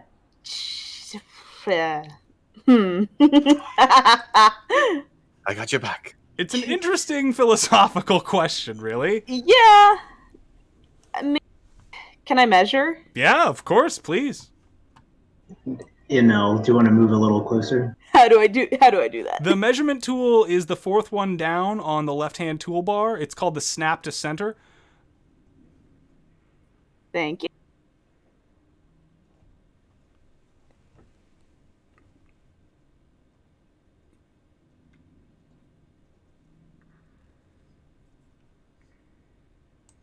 It's not working. Hang on. Oh, no worries. Sometimes it can lag a little. Here? Yeah, somewhere around that 30-foot mark. Okay, so as you begin to enter into this corridor, you are going to get to about here when you stop, because you realize with that 19 investigation that there are some sort of false panels on the wall. One moment, when you get some shapes. Here and here, which likely conceal some sort of hidden mechanism or trap, and then lining that up with the damage on the floor beneath, you're pretty sure that taking a step past there is going to trigger something unless you make attempts to disable it. You can tell that the plates, well, the side panels there and there are definitely concealing something. In order to make an attempt to roll to disable them, you would roll with your thieves' tools. Okay, I will do that then. All right. Go ahead. I just click on the thieves' tools, right? Yeah, and it should automatically add the advantage that your proficiency provides, because you do have expertise with them. Go ahead. I'm sorry, I'm usually used to pen and paper. It's asking me what attribute. Dexterity. Thank you. You can functionally, if you like to speed up the process, a sleight of hand check will be more or less, because it's the same thing. Thieves' tools. All right, yeah, I'm just checking. You got your mods for that. That's good. You got your expertise. So that's going to be a 20, which is going to be enough, Tharita, for you to be able to pull back the side panels delicately with these thin kind of metallic, almost kind of like, they look like scoops that you use to wedge into the sides of the plate, and then pull it back just ever so slightly as you slip a copper wire in and begin to kind of feel around and take note on a sort of like a piece of paper in your hand about where you're feeling these various mechanisms, getting a sense for it to be likely kind of set up on some sort of like pivot and then release system. You think that by jamming these plates that you'll be able to prevent the actual mechanisms from releasing. So quickly you set to work and create small wedges that fit into the gaps around this sort of these side panels. And then testing one with a kind of a quick step forward, you see that whatever mechanism it's using to sense your presence there, sure enough, your mechanism to defeat it proved enough. And as the plate side panel tries to pull forward, revealing whatever trap it is behind, you see it kind of just catches and then struggles a couple times on the small metallic wedges that you forced into the grooves around it on either side. And then after a moment, it kind of just gives up, and you see that whatever the mechanism that was back there kind of causes the side panels to sort of sag just a little bit and kind of hang to one side. And you think that likely that trap is permanently out of commission. Erithil is just giving golf course commentary throughout this entire thing. And there she goes. With the wire. She's gonna go pull. There you go. And we're good. She's stepping in front of it. Oh, her showboating is gonna definitely dock her points later on. So with that trap safely disarmed, and us now hitting the 8 o'clock on my side mark, aka the 2-hour mark into the game, I just want to say that we will be taking a quick 10-minute break to allow all of our players to acquire water or snacks, use the restroom, that sort of thing. So thank you all very much for staying tuned thus far. I hope some of you are enjoying the new emoji in chat, as well as this sort of change of pace that we find ourselves in here for this session.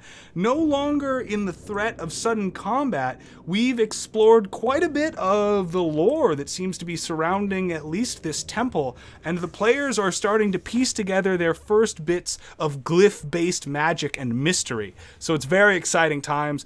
Of course, this trap this hallway full of deadly traps is likely to claim at least one player life, perhaps, if they are not exceedingly careful. So we'll see what happens when we return. But in the meantime, I think there's only one question that anyone here really needs to ask, which is, so, you think you can quest?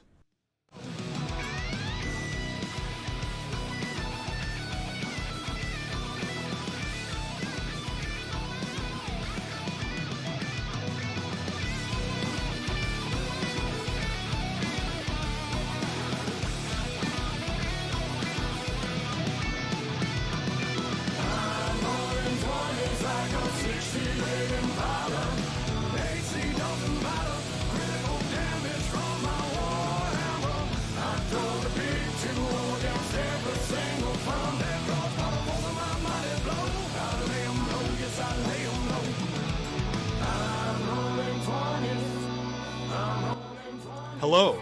If you're hearing this, likely it's because you're not joining us live on Sundays and Tuesdays at Pacific Standard Time, 6 p.m., where you could be a part of the action as a contestant or a fan, just in the Twitch chat, working to mislead or otherwise advise the players, or soaking up precious lore so that when you get a chance to join the game, you are the wisest and the smartest and most well-informed of all, and your cunning plans will rival even that of the Dungeon Master. Or so you think. But you'll have to come and try me if you want to find out. Stay tuned for the rest of this episode of So You Think. It's too late. I saw the heat unsealed your fate. 'Cause I'm rolling 20s like a 68 Impala. AC doesn't matter. Critical damage from my warhammer. I throw the big two against every single pound and cross by the force of my mighty blow. I lay 'em low, yes I lay 'em low. All right, and welcome back, everybody, to, as I adjust my hood, the second portion of this evening's installment of So You Think You Can Quest. During the break, our companion Inel, the wizard, took advantage of the game's crafting system in order to withdraw their character safely from play and put themselves on a timer to get back into the game at a future date when they will be available. This leave was planned, and so, as I made mention earlier on the Discord server, I knew we would have at least one chair available for the night. So for there, we are going to, or not we are going to, I have already rolled. Morgan J, if you're watching, you managed to slide in tonight. I will also make sure to post this into the So You Think You Can Quest at Morgan J. Are you out there? I know you had registered at the beginning of the night. If you are still there, let me know. I'm going to make sure you have an invite to this game really fast.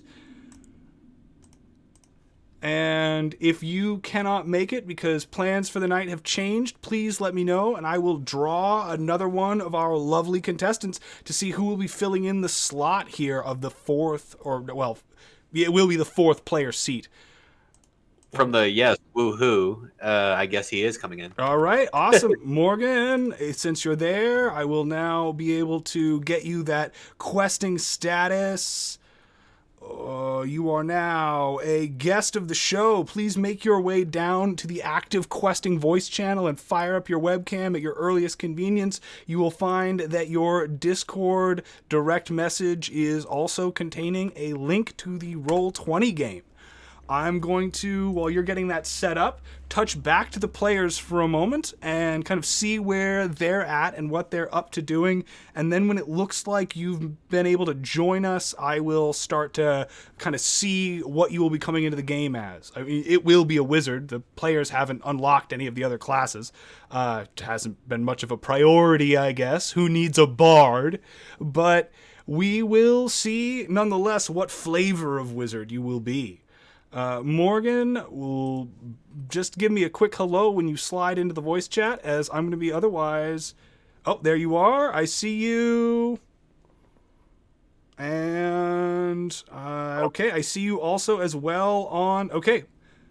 And looks like you've slid into one of the seats adjacent, so that's not too hard to fix on this Twitch stream. Go ahead and roll me a 1d10 into the chat. We'll see what wizard you managed to get a hold of. In the meanwhile, Therita, you've managed to disable these traps, but likely there are more ahead of you in the hallway.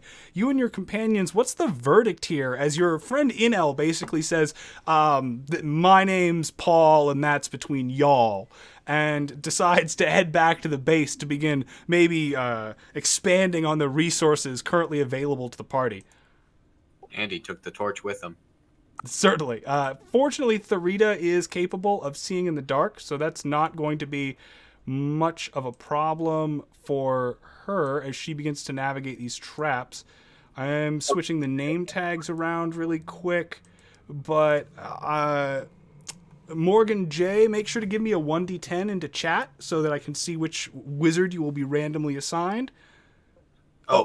When he says chat, roll into the roll 20. Oh yeah. I'm sorry. The chat of the roll 20 for everyone to see. You should be able to roll regardless of whether or not you have a character sheet. You can just type /R1d10. And where am I?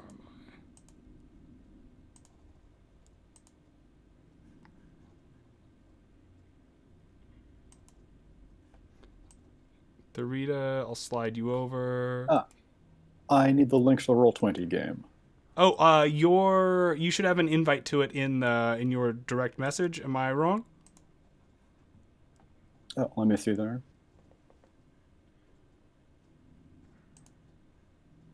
There we go. Okay, cool. You'll be able to join. Awesome.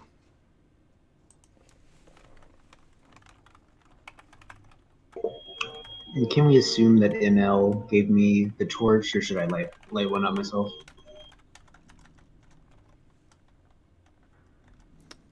Yeah, that's fine. Inel can give you the torch along with the slippers, Erithil, as we noted before. Inel leaves behind their masterwork slippers. The slippers, it gives me a +1 to stealth. I forget what they do. Yeah. It's important to note that +1 is not magically derived. That it's just merely from them being so high quality. They are masterwork slippers. Can Therita make another investigation or sleight of hand, you said? No. It would be, at this point, to find another set of traps, it would be investigation. I see that 7, Morgan. I'm going to get you a wizard. So, Therita, do you want to continue kind of trying to find the end of this hallway and disarm the traps as you go? Or are you going to maybe pull back a little? Which one? Press further? Yes, because it might have more information. Spoken like a true adventurer. All right, it looks like you are going to be coming into the game, Morgan J, as one Zarus Locudora from the continent of Aladora. Let's get you into that character. Where is... there we go. Awesome. Sometimes there's so many players in this game, it can be hard to pick out the...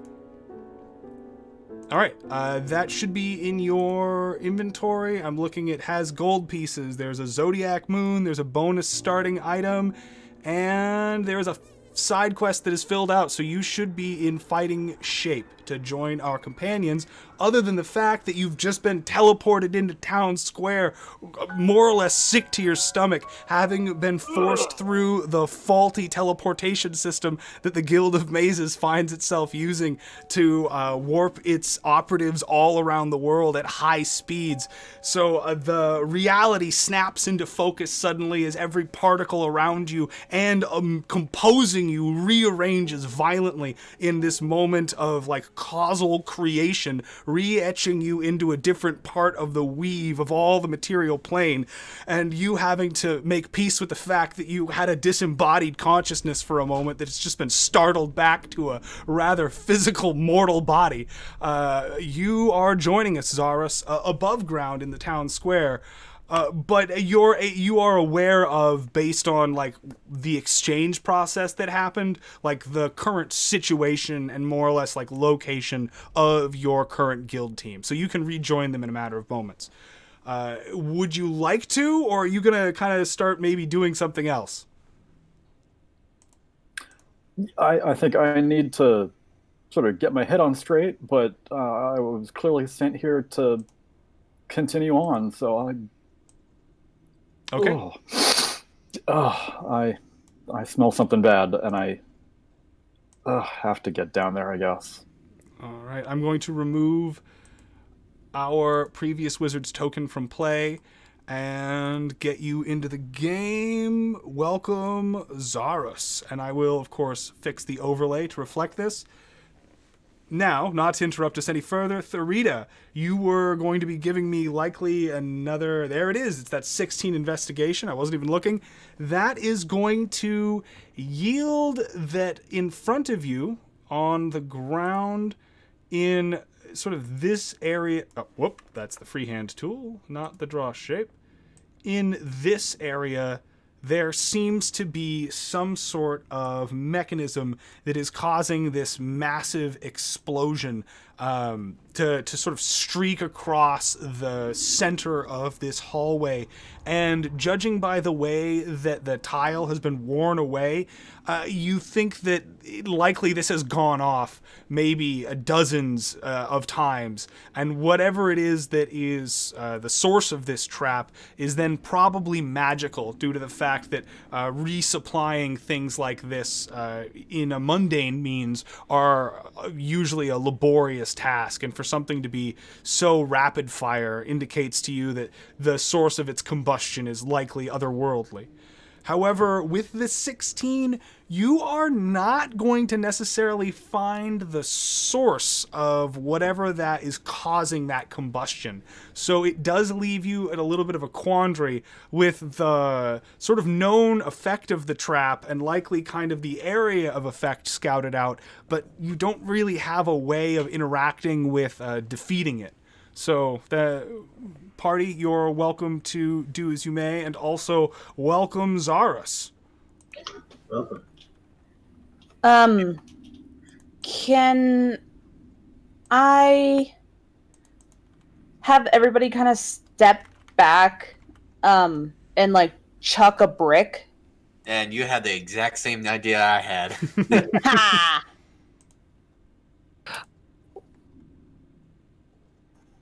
If it's magical, Yeah, I guess we could see how often it resets then, because you said it's magical in nature, like it's not mundane, so it's going to reset. Yeah, we can do it back to back. Just throw 2 and see if that does it both times back to back. And if whenever she throws the brick, I'm gonna investigate to see if I can figure out where the source of this is going, so that she can easily figure out where the trap is originating from. All right. I'm going to back up over here by the new wizard, just kind of let him know what's going on. All right. I'm adjusting the background music and also making sure that everyone's volume is in control. So hucking that brick into that area, you see as soon as the brick makes contact with that drawn perimeter, there is this immediate explosion that begins to fill the hallway with fire from both the sides and the ceiling, as if summoned from literally just the magical ether. There not really being any sort of aperture or focal point or anything. And they all kind of collide, these firebolts, in the center of the hallway, making what is a larger explosion combined than their individual ones.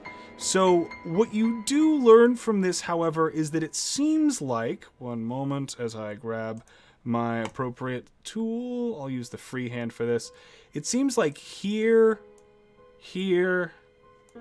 and here are actually the source of the trajectory of these bolts of fire that are then colliding in the center and causing a larger explosion that explains the scouring and kind of the impact in the center there that you're seeing without it really affecting the sides as much. Based on what you've seen, it'd be hard to get through that without risking getting caught in it, but at the same time, it seems like you might be able to potentially either time a leap through it or otherwise just predict where these things are going to come from and try to avoid them. But what would the party like to do with this information? As soon as I see that happen, I'm going to toss another brick at the same location just to see if it's going to happen again so quickly. Okay. As you toss that second brick, you see that there is no reaction immediately. Alright, Erithil is going to try something. Hopefully it might work. Probably won't. She's going to cast Ray of Frost a couple times onto each of the little things to hopefully maybe freeze them over. Okay. You manage to put frost over the stonework, and during that process it doesn't seem to reactivate the trap. As I turn down the dramatic piano. Maybe that's maybe froze the circuits. I don't know. She's going to take a brick as well and toss it. Okay. Taking that brick at the end of those 3 cantrips is going to cause the trap to reignite. Looking like there's about, and it's hard to get a judge on it, you think about a 20-second timer, maybe? Maybe a little less? Alrighty. Well, if it's magical, then I can't disarm it. That's not necessarily true. It's more just the fact that at the moment you don't, because all of the magic has to come from somewhere. It just means that with that previous investigation check, you are like without really a theory of approach. Nothing really like seemed apparent. Earth, Okay. and from what she's told us, I'm assuming that I know, like right here is where the edge of it is. Yeah, from where she was able to tell, and then based on where the brick, when it was in flight, caused the trap to trigger, more or less in the... there's the snap to center. What happened is the brick broke past this barrier, and then as it flew through the air, it almost collided in perfect timing with those 3 bolts. And so likely you imagine if someone was fleeing down this corridor or even walking briskly, they might end up accidentally stepping directly into the path of fire other than avoiding it, which is in its own way dastardly enough. Alright, Earthil is going to kind of where she's standing, get a better look at them. Hopefully, maybe get a better angle to see what the origin is. Maybe see if I can look inside of the holes. Oh, there aren't any, like I was saying, though, there aren't any holes producing it. They're literally like, they're coming out of like thin air. Okay, sorry. No, it's fine. Well, then from where they're Is popping out of from, then. All right, there doesn't seem to be anything exceptional around the kind of like the places in front of the hall, like in front of the corridor where the fire forms. Yeah, I heard somebody else was speaking there for a second. I didn't mean to cut you off. no, you're fine. I was just thinking, you know, what if we push something slowly across the barrier? Maybe that wouldn't trigger it. Well, Maybe we could it's speed that's the issue, not necessarily crossing it in general. Maybe. if we have 20 seconds between each, or give or take 20 seconds between each reaction, I could toss a brick and then you guys can make it across plenty of time. Yeah, I mean, there's one last thing I would like to try. And she's going to take a brick and she's going to toss it right here. And try to avoid hitting this barrier. Okay. So by tossing it through that thin gap, go ahead and give me a quick, I'll call it a dex check. You can use sleight of hand if you'd like. And it is just to see how well, yeah, that's totally fine.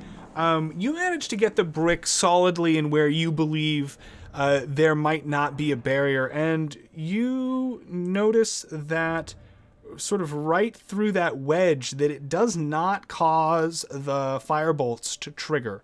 It seems like there might be a thin gap there where one might be able to squeeze by. It is represented in real space as it is like literally half a square, so someone would have to be able to, like tuck up against the wall and scooch by. But you feel pretty confident that one could do it. I look over to our rogue and say, "You think you can fit through that?" Yeah, I think I could fit through that. All right. Well, I'll see about if I can follow you, but if I can't, then make sure that you have a way to get back out.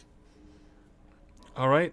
Therita, as you begin to advance, go ahead and give me an acrobatics check as you attempt to squeeze by here and otherwise keep your posture and your poise still enough to prevent you from triggering this trap. That is going to be 7, which is not great. Therita, give me a dexterity saving throw as you get about halfway through making it through the gap when, as you're sort of trying to readjust your posture to find where the wall tucks back, you accidentally turn your shoulder just a little bit too far forward. You can click on... Yeah, there we go. Oh, it was on the virtual dice. It was a natural 20 there for a second. Yeah, same with me. I saw that. I'm gonna cry. Oh, it looks like Garen and a couple of people have swapped places on the overlay. I'll be able to fix that. But all right, with that, you are going to take considerable damage, which I will resolve before we. And Erithil, okay, you're not close enough, so that's going to be 14 points of damage as you're caught in this like wave of fire that washes over you, and for a second you can kind of like see the individual gouts of flame wrap around your peripheral vision as you dive out of it in sort of a like slow way. The corridor fills with flame for a brief moment, but then is just again still the worn section in the middle of the floor where these explosions has made like a singed rut grows by just another quarter, half of an inch, and you now have about 20 seconds before this trap resets. What do you want to do? I need healing. I pull her out of there. I get back to the main area. Okay. I'm gonna walk over to Erithil, or Erithil will come to me. I'm gonna put my hand on their shoulder and cast resistance. Okay. Noted. All right. I'll cast Cure Wounds on her. All right.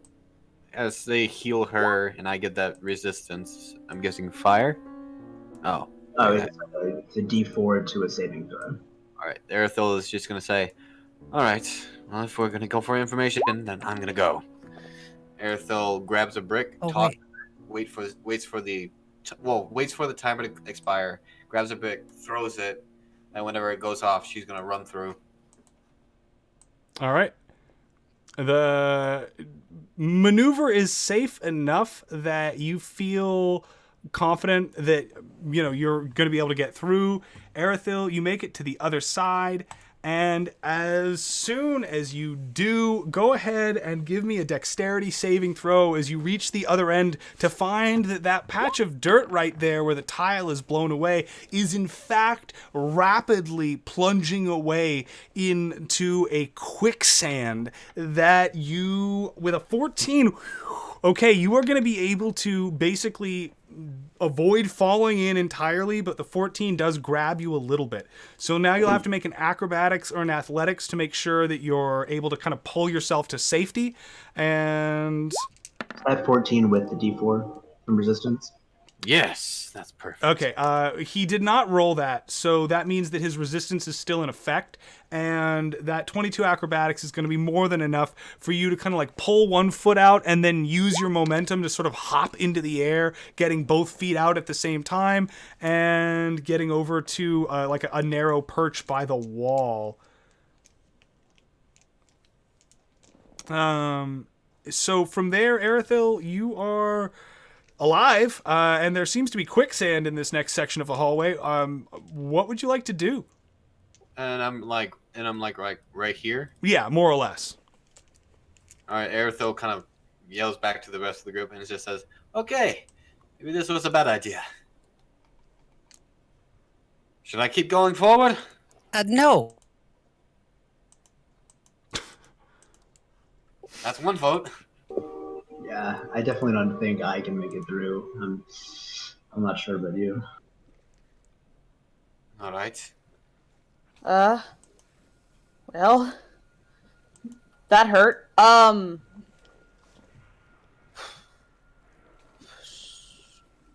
lost my entire train. I apologize. You're fine. You're You will be able to recover your train. From there, I'm sorry, everybody else? Well, I mean, I could try the rat trick again. Instead of rope trick, it's rat trick. We're always gonna have some sort of trick. Okay. Yay, nay? I'm sure you could get through, but I'm not sure about being a rat in quicksand. Yeah. Erithil is going to just say, all right, I think I should just get back. Can one of you toss a brick, and then I'll see about making my way through? Yeah, I got you. I'll toss one. All right. Throwing a brick over triggers the trap. Erithil, go ahead and just give me a simple acrobatics or athletics to kind of get through, like hop over where you know the quicksand to be. I'm not looking for anything massive, just, not a natural one. Okay, yeah, you're going to be fine as you manage to make it back to your companions who are all waiting for you here safely on the side of the hallway where there aren't any traps, and it doesn't seem so murderous. All right. Let's head back to the room. There's gotta be a way to disable it. There probably is, but I don't think we have time for it now. You're probably right. We made too much noise. Yeah, speaking of noise, I'd like to make a perception check to see if all of the repeated explosions have attracted any unwanted attention coming from the Okay, go ahead and give me a perception check as you attempt to discover that very thing. Can I aid? You certainly can. Ooh, that's a good time to aid. Oh. Hold on, that aid might not be effective, so that might be a natural one perception. Go ahead, roll that aid, Therita. Oh, that is a natural one perception. So because without the advantage, you will not default to the higher value, which means I'm going to quickly roll for variance based on what that I'm so means. sorry. And it more or less is going to reflect that in your attempts to peer into the far darkness and see if there is anything looming, you're going to kind of step a little uncertainly and find yourself like sprawling into a pile of freshly sort of broken wall pieces and bricks that it sort of then spills forward, and in a cascading effect, grab the map tool, is going to spill bricks into the gate there, and you're going to see that the like there's these like loud sloshing noises as they drop into the water, and you hear like splash, splash, splash, and it makes not a huge amount of noise, but it is definitely sort of an oopsies. Erithel just hesitates and then says, all right, if anyone wants to make any more noise, let's get out of the way right now, and let's get out now. And she It's a good idea. What, Yeah, we should go back. What to have I the gotten room. myself into? What are... Noise? What noise? I don't know what you're talking about. He's right. not the new guy. This isn't some sort of initiation, is it? Well, no, I'm just kidding. Yeah, you got to run down the hallway. As fast as you can. I think I'll stick right here. Oh, we Stick do in the have middle of you all. we do have a little initiation that we always do. One of us has to always be able to kill a mist troll. Just one. By So you yourself. guys How killed the about mist troll no? before, Okay. All right. Going down the hallway, then you're returning to the room that you came from. Yeah. All right. As you get to just about the actual hallway, well, the hallway that you made through your efforts earlier, you are going to then, at the end of your vision, see what looks to be. One moment, I'm sliding the token over. At the very edge of the shadows, a rag-adorned individual, a cowl drawn low over their eyes and a cloak drawn about their shoulders, despite it's sort of otherwise like stained and like bedraggled appearance, the cloak is more or less still enough to conceal all of the important distinguishing features of this person, other than the fact that they are carrying with them in one hand a fishing rod. And as they get to there, and they realize that you are continuing to approach this direction and that you are likely able to perceive them based on the torchlight, as well as, there are all kinds of natural peoples in this world that have dark vision, the figure is going to panic, obvious to their body language, and begin to turn and flee into the darkness. Erithel just looks to the others, a little bit panicked, and just whispers, "Everyone inside, now." You don't have to tell me twice. Okay. Yes. And Erithel is going to try and stealthily conceal the hole a bit, make sure that... try to hide where we went. Okay. Go ahead and give me a survival check in order to, as best you can, seal yourself back in and conceal I'll help. this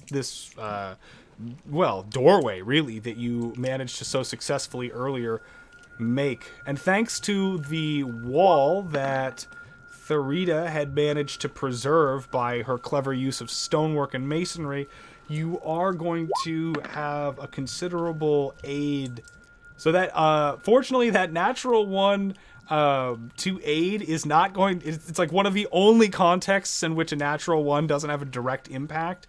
And Thank goodness. so you are going to be able to get this back together successfully and more or less filled in a way that looks incognito, you feel like, as the party sort of, I guess, is going to make their way back to the very basement room that they originally made their way out of. Erithel looks to the others. All right, let's head back in.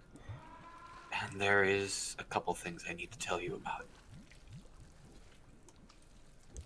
Okay. All right. Yes, please. As we all return to the main area, Erithel just All right. sets off boxes and says, "The group I was here with before, we did find something here. A couple stone tablets talking about a ritual. The light shining up into the air. Basically, I started discussing about the tablets that we found and repaired. Okay. And we gave these tablets to the priestess because we thought that would be right. She was a bit cloistered about it, but luckily nothing came about it. And also, we did find, thanks to other help, we found what we think is an assassin's guild or something like that nearby. I just really wanted to keep the tablet information to myself a bit because I thought it wasn't really of importance.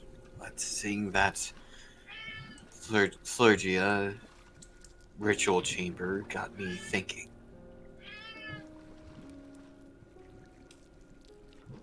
Sorry for holding that back from all of you.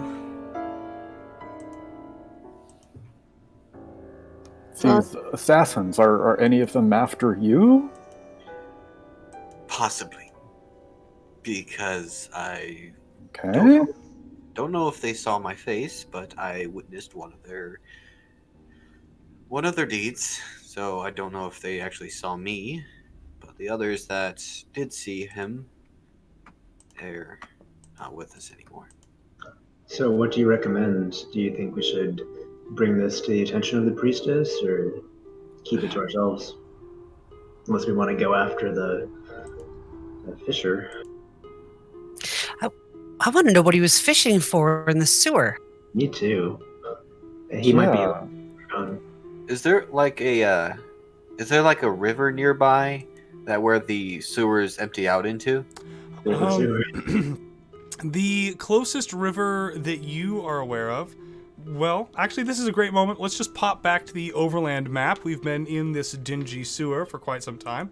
We'll take a look at that, and you can answer the question for yourself, as you'll have a chance to kind of peruse the wilderness around Hope's Rise.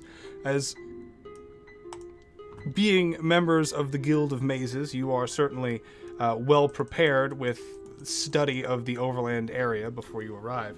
So, given the fact that you are... Let me grab the "you are here" token. You are right about... Oh, I keep sliding too far. There we go. Right about here, more or less. That green token in the center of the map. I'll go ahead and shift ping so that everybody can kind of center on it. That is... kind of an answer to your question. There don't really seem to be any nearby rivers. There are a couple semi-nearby waterways in terms of like lakes and ponds and wells, certainly, and fountains that people use, as these blue dots highlight wells, these larger blue circles inside of structure highlight fountains or just sort of like communal bathing areas. These are obviously sort of small lakes, large ponds, however you want to classify those. And then as we zoom out a little bit further, you can see then to the far east, oh, wrong tool, there are these lakes and waterways that run through an area that is several hundred feet below where you currently are, as this area has an elevation over this one of, I think, about close to 500 feet is where these waters run. So these cliffs here are fairly sizable. There's also this river down here as I scrolled to the south, and all of these waterways on the sort of like southern valley of Hope's Rise, as well as this river here. Earthel then says, for a person with a fishing pole to be down in the sewers, not near any lakes or rivers, is very strange. The only one that's nearby is south, and that guy we saw came from the north. I know we just sealed ourselves in here, but we saw when we found the footprints, we had footprints from the south as well as the north, and I'm interested in what's the north as well as our fishing friends. So do you want to go back out and explore some more north, or head back up topside? I'd rather wait, because my alarm is still down there. If he triggers it, then we'll know that he either sees it, and then we can start looking outside of the hole, and that kind of triggers whether or not this guy is the magic caster that made that ward. So You also have to take into consideration, yeah, there's no water around, on the surface at least, but with this, there was some stuff missing from that altar area. So what if somebody dropped something into the sewer and he's looking for it? Because he was wearing a cloak. Yeah, when we knocked down those, or when I knocked down that wall for the second time, the stone splashed. So there's definitely water down there, or whatever this liquid is. And with all those wells, there could be underground waterways too. that's true. So, since I've been keeping secrets from all of you about what's really been going on, I defer to your guys' decision. What do we think? Do we want to keep going north or wait around for a bit? I wouldn't mind checking it out. Okay. What about the rest of you? That's one vote. I'm only hesitant because I'm low on hit points. I'm hurt, yeah. We could just wait here, and we can take a short rest, and you can. I wanted to go shopping anyway. I'm sure we could pick up some healing potions. I can just stay within a mile of this alarm spell, and I can still hear it if he triggers it. So at least we'll know that. Yes, that should work. It sounds like you've been through quite a bit here, And if you need some healing, perhaps that should take precedence. A lot. I agree. I didn't realize you were quite hurt that badly. Want to get healed up and keep going north? I can wait here and heal up, and you guys can go on without me. I don't mind waiting here. I think it's definitely a good idea to stick together when going through the places we haven't been. I agree. Do you want to do a short rest and spend some time here? I wanted to go pick up a couple things anyway. Okay. I don't mind staying behind with her if we're worried about being alone. So, I'll stay as well. all right. All right, then I'm gonna head back up topside, trying to find a general store. Erithol is just waiting by the stone wall that they put back up, and is just like listening through the wall.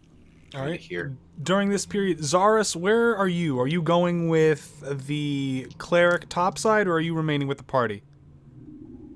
I'm going to remain with the party. Okay. So then I'm going to go to our departee for the moment and see exactly what they are able to accomplish. Jasir, you make your way up the stairs into the city proper of Hope's Rise, as there is really no separation between it and also the Temple of Yonqua, what with most of their walls having been collapsed. Essentially, you are flooded by the noises of commerce and passers-by, as well as people who are parishioning at the temple and moving along. There's all manner of just kind of vibrancy and sweet daylight up here on the top side. One of the lesser priestesses of the order is busy kind of sitting with some of the people who have brought offerings and are helping to move more stone and sweep up and just restore this area. She's just offering passive incantations, what you would recognize as cantrips, to both aid them and also show that she is, very much so glad to have them here, and the Temple of Yonqua, while it may be lost, if for the time being, the faith itself is still quite strong.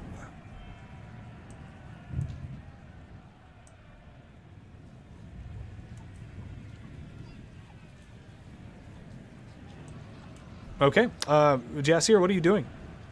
Oh, sorry, general store, right. Go ahead and you can either give me a history or an investigation, depending on what you like. All right.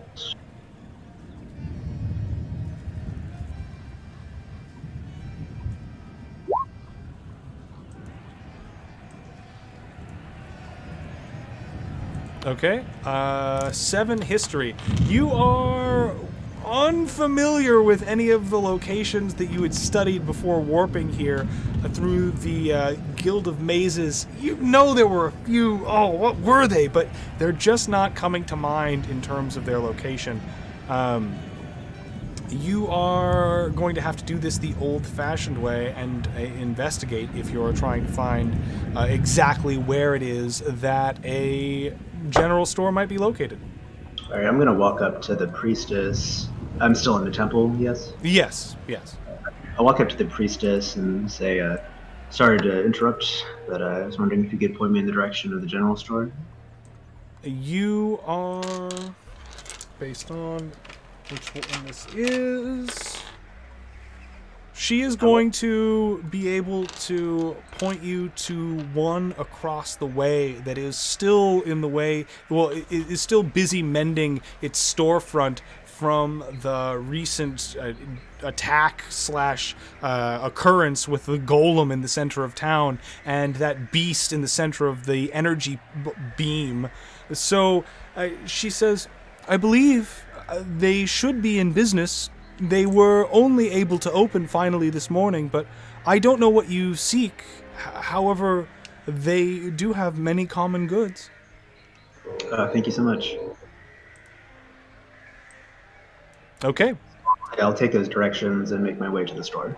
pointing you across the way in terms of this town square, you are able to find one of the very store that she is referring to. The sign and half of the storefront and some of the windows are all busted out. There's still some stone strewn about the wreckage of this front wall that was once the storefront, but the door frame itself stood sturdy in the sort of like attack and lightning bolt explosions that were rocking this township. So you are able to enter the store, and you find that while there was clearly a lot of damage to the interior from the lightning, as it's evidenced by the scorch marks on the hard wood that kind of adorn the wall and ceiling now, in a way that's almost kind of stylistic if it weren't remnants of some sort of apocalyptic happenstance. There are a number of sundries in here. It seems like the goods here are perhaps a shade nicer than the kind you would find in like a rough general store or kind of like a field and traveling store that you would find on the outskirts of town. This one seems to have a little bit more of a boutique quality to it, which is, I mean, easily explained by its location near the center of town and proximity, of course, to the nobles' houses that are just a scant like mile to the north where the estates begin. So amongst these, you are able to find healing potions pretty easily. Cool. I'm going to go up to the shopkeeper, and I've made a little list out of a piece of my journal, and I'm gonna ask for, or look around to see, so we have healing potions, or is there any weaponry?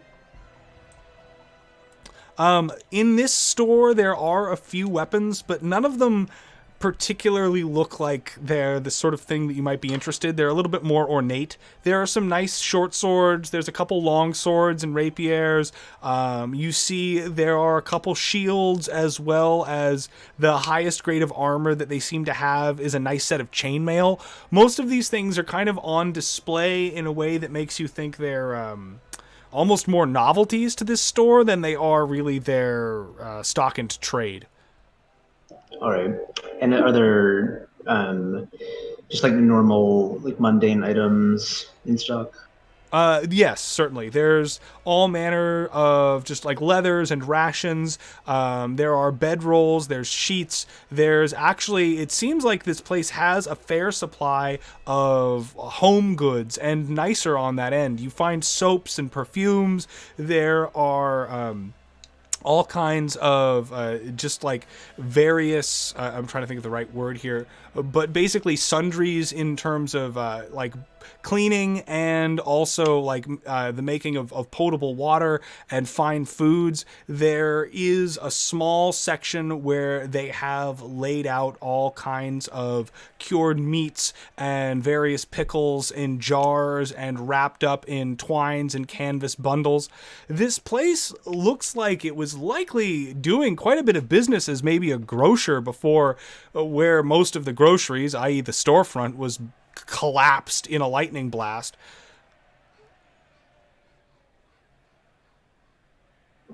All right, I'm gonna go up to the shopkeep and ask how much the potions would be. The potions will run you here.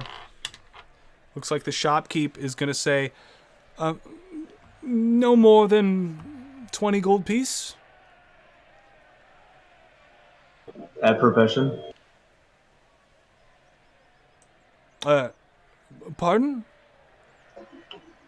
Is this 20 gold piece per potion or Per set? potion, yes. Yes. All right, unfortunately, that's a little more than I have. I was wondering if you happen to have any caltrops or lantern oil? Oh, lantern oil, yeah. Certainly. That's something that managed to survive the blast. It's over there on top of that barrel. It's next to the lanterns, but it's behind it. I understand if you would have missed. It's in the metal flasks. You can't see into them. I mean, there's no way you would have known that was lantern oil, really, if I hadn't said anything. My apologies. No worries. And how much for a flask of lantern oil? No more than, and the difference will be like either like a small refill for a lantern will only be a silver. If you're looking for enough to like douse like an area or like set someone like or amass a blaze, that'll be more like 3 silver. Okay. Yes. I'd like to get 3 large flasks of oil, please. Okay. That is going to be well, 3 9 silvers, just shy of a gold. Is there anything else that I can get for you? Did you happen to have any caltrops?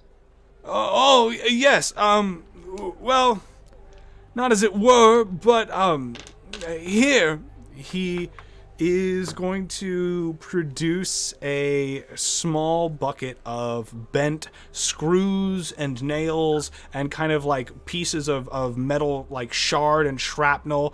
It's just debris left over from the blast. I was gonna maybe take it to the smith and have it worked down, but if you've got someone chasing you, this'll go through most leather or soft-heeled boot. How about a silver for that? Sounds great. that's- I'll have to charge you extra for the bucket, though. Do you have a bag or something that you'd like to put it in? Yeah, I'd rather not just throw that in my. Or do you have any sacks that I could buy instead of the bucket? Certainly.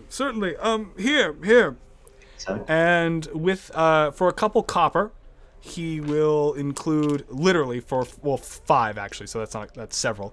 But for 5 copper and 1 gold, you will be able to walk away with your flasks of oil and your bucket of sort of shrapnel caltrops. Scrap metal. Ugh, that's not a word. All right. Is there anything else? no, I put down the golds and 5 copper and thank the shopkeep. All right. You're very welcome. It's a shame you couldn't afford any of the healing potions. Have you tried the Temple of Yonqua? They can sometimes offer reduced rates for those in need. Thank you. I have not. I definitely will. Okay. Is there anything else you'd like to do? Don't think I can afford much else. I'll take what I've bought and I'll head back to the temple. Okay. Are you rejoining the party, or are you staying? Like the temple is, a couple layers of things. I'm just clarifying. Yeah, I'll go back up to the priestess and say, thank you so much for your earlier directions. The shopkeeper told me that you might be able to provide some healing potions for a reduced rate. I am part of an adventuring party in need of these goods. Mm-hmm. Go ahead and give me a persuasion check as you attempt to ply this priestess's goodwill on behalf of the Guild of Mazes, which has aided them thus far.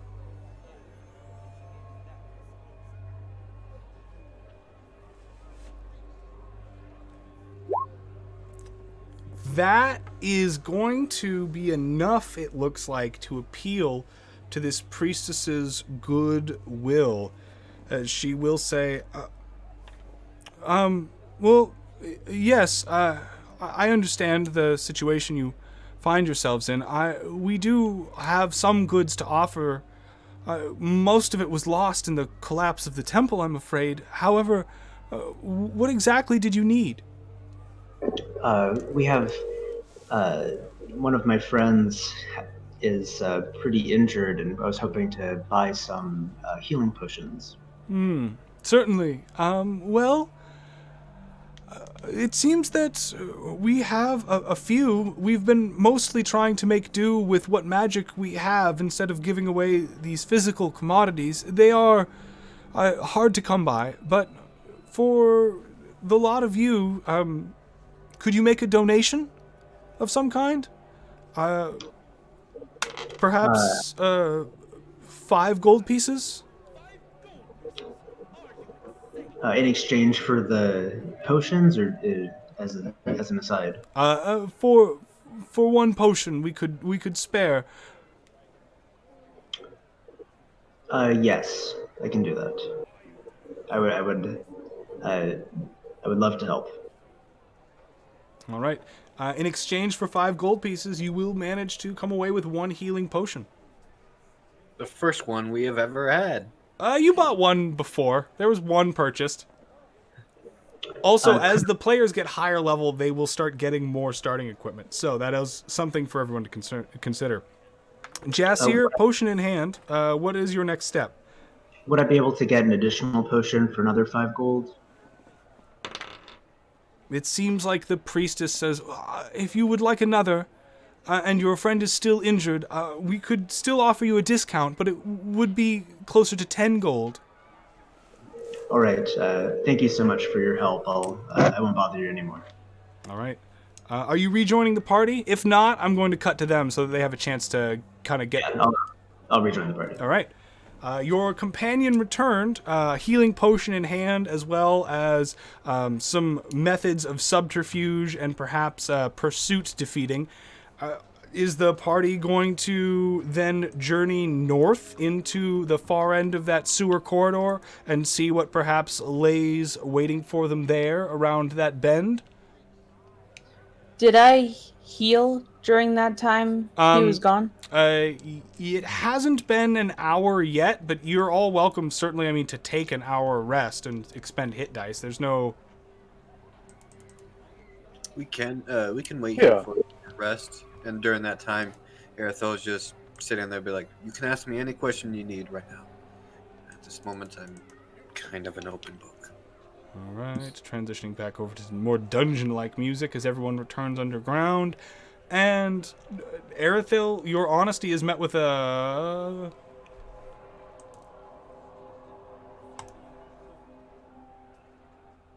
It's funny, this music is literally called This Is Uncomfortable. Your honesty is met with a sword in your throat. All right. So Uncomfortable silence. yeah, an uncomfortable silence as the dramatic piano returns. So we are also, I would remind, and I'm going to try and make a better effort of doing this in the future, whoever's in the 5th chair, remember, you will be rolling over next session. So, not that you are obligated to take any sort of risky maneuvers, but because of the fact that soon the party will be getting a new character, you are, you know, a little bit more freed up to... I would say exploit the equity of life that the party has available. I was actually going to ask if, while everybody was waiting, if I could go back down south, if I can do a spider, or like a wolf spider, and go across the ceiling to see what's at the other end. Okay. So if you're going to do that, then it's important to note everybody else, it sounded like, is going to engage in a short rest, which takes an hour unless you've got anything to modify that, which there are several class abilities. There's even a zodiac sign that does.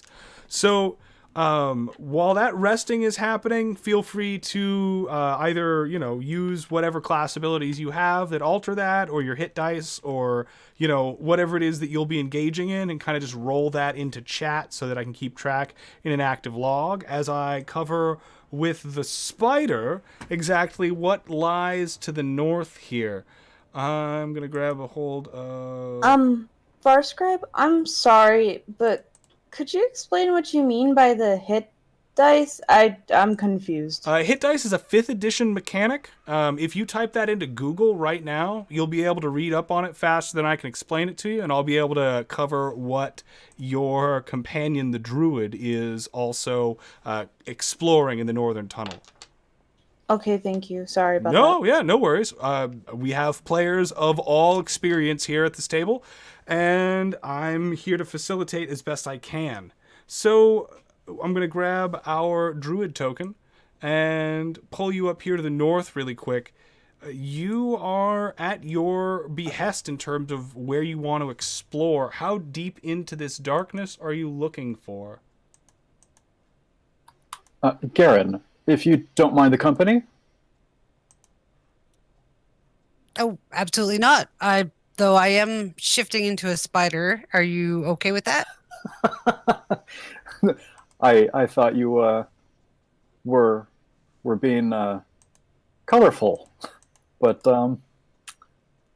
I see now that this new body is also yours. I'm here to learn of the world, so perhaps someone with as many appendages as you have can teach me something. Perhaps. Sure. But I'm going to scout ahead a little bit just to make sure that there's nothing nasty hiding around the corner. Uh, Nasty, yes. Okay. Are you going to accompany the spider down the hallway, or are you waiting? I will wait, but accompany her, when she says it's safe. All right.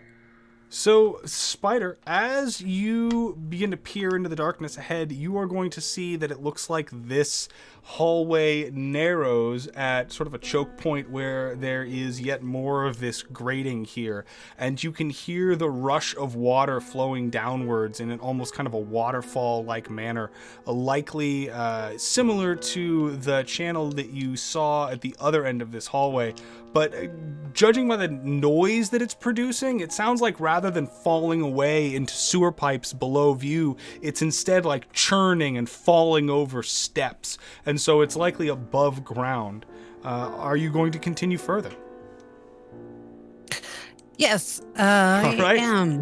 Go ahead. If I can, I wouldn't mind doing it on the ceiling. Oh yeah, no, you had specified that. I'm treating this as that. Oh, okay. Sorry, I wasn't sure if I said. No worries. Okay, and you are going to be able to move ahead. Slide your token to where it is. All right, and I will reveal accordingly. You are going to come across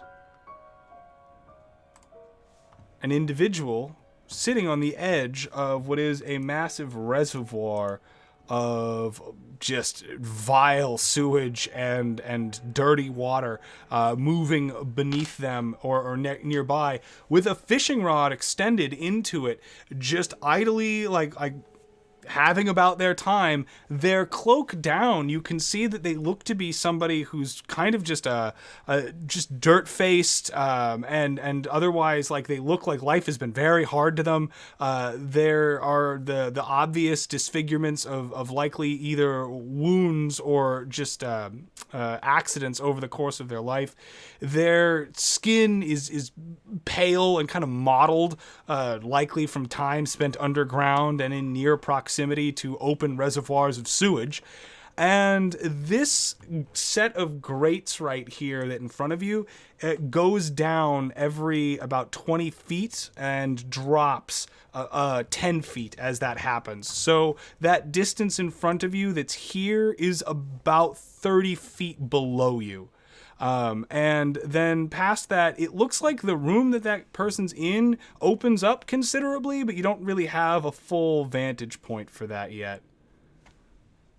How about the ceiling? Is that also angling down about Yes, the same 30 the feet? ceiling is... Oh, hold on. I'm going to reveal a little bit more of this chamber. I was looking at the walls here. You'd actually be able to see more. It's more of like a concave than it is a straightaway. So you can see further along the walls of this, but that's about all you're going to be able to see for the time being. Okay, I'm going to go closer to him to see if I can see what he's doing. If he's, I don't know, mumbling to himself, anything like that. Sure, go ahead. Move your token. So that is going to be close enough. With your passive perception at this point, you can hear they're kind of singing a little ditty under their breath, and as you get closer to your disgust, you can see that they're paddling their bare feet in the sewage. Oh, They seem to have some sort of like half-eaten loaf of crusty bread in their lap and are just whiling away their time. Fishing line sort of bobbing in the sewer waters. I'm going to continue to fill out more of this chamber here around you as you now have a much better look at it. I want to say a joke, but I'll feel like I'm going to gag halfway through it. All right. It looks like the chamber you're in is kind of a hub that I'll zoom out a little bit so the stream can see. It seems that it is a dead end in and of itself, but it does, well, like going straight north, but it does go to the left and to the right now. And the hallways that do so expand in size just a little bit more than the one that you just came from. So the channel that runs through it is also a little wider, and it's a little bit deeper set, so the waters aren't... in some places aren't as like close to the surface. This center one here, it looks like the sewage is pretty full up, but then over here to say the east there, you can see that this sewer water is fairly low, as if the gradient is pulling it in this direction.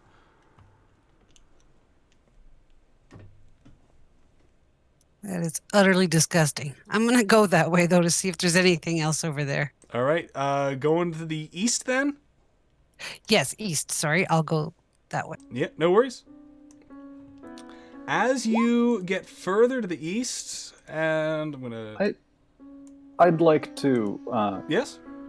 point up at the ceiling and cast a message. Mm-hmm.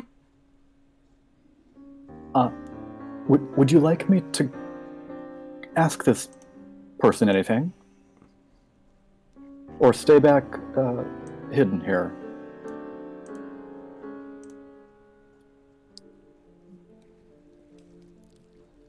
I believe he's the one that ran from us earlier. I don't know if he'll talk to you, but you can try to see what he's doing or why he's down here. Okay. As you go explore, I'll keep an eye on him and see if I can befriend him. All right. We are going to run into kind of a confluence of events here. So Zarus and Garen, one moment. I'm going to reveal more of what Garen can see before we get into this. So, Garen, you are also now, thanks to what seems to be a substantial amount of illumination coming from further down in the darkness, able to get a feel for this entire hallway.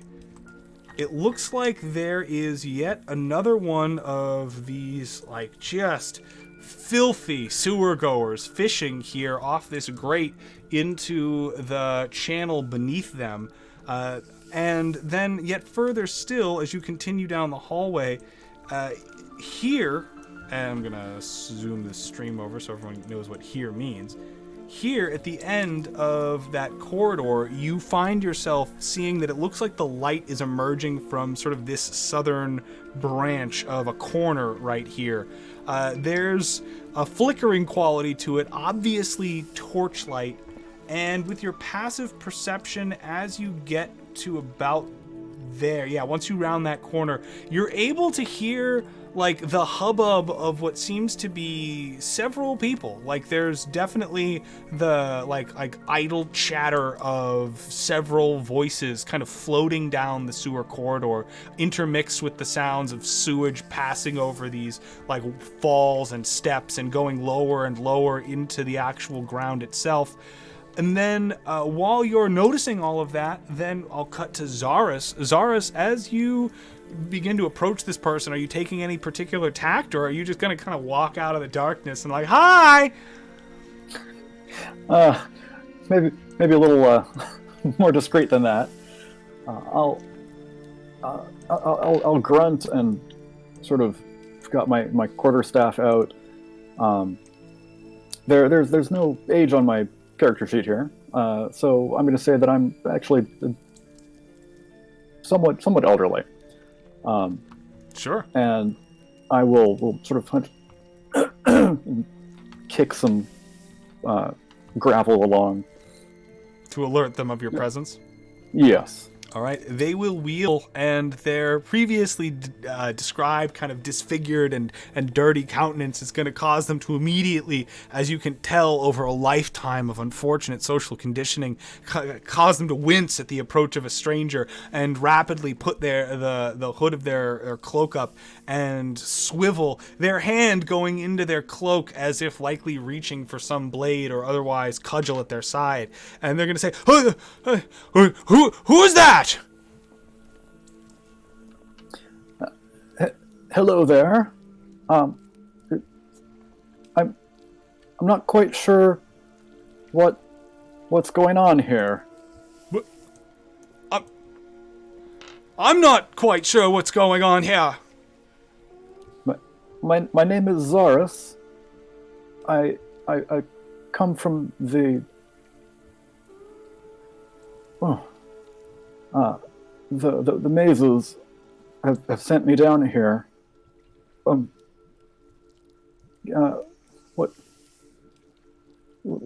do you go by?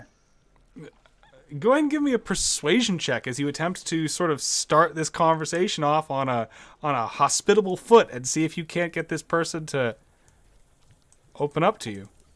I come from the above world. I come from the before four. With that, they are gonna get up and be like, oh, the boss doesn't want strangers down here, and is gonna immediately begin fleeing. They are just gonna take off in a dead run to the east.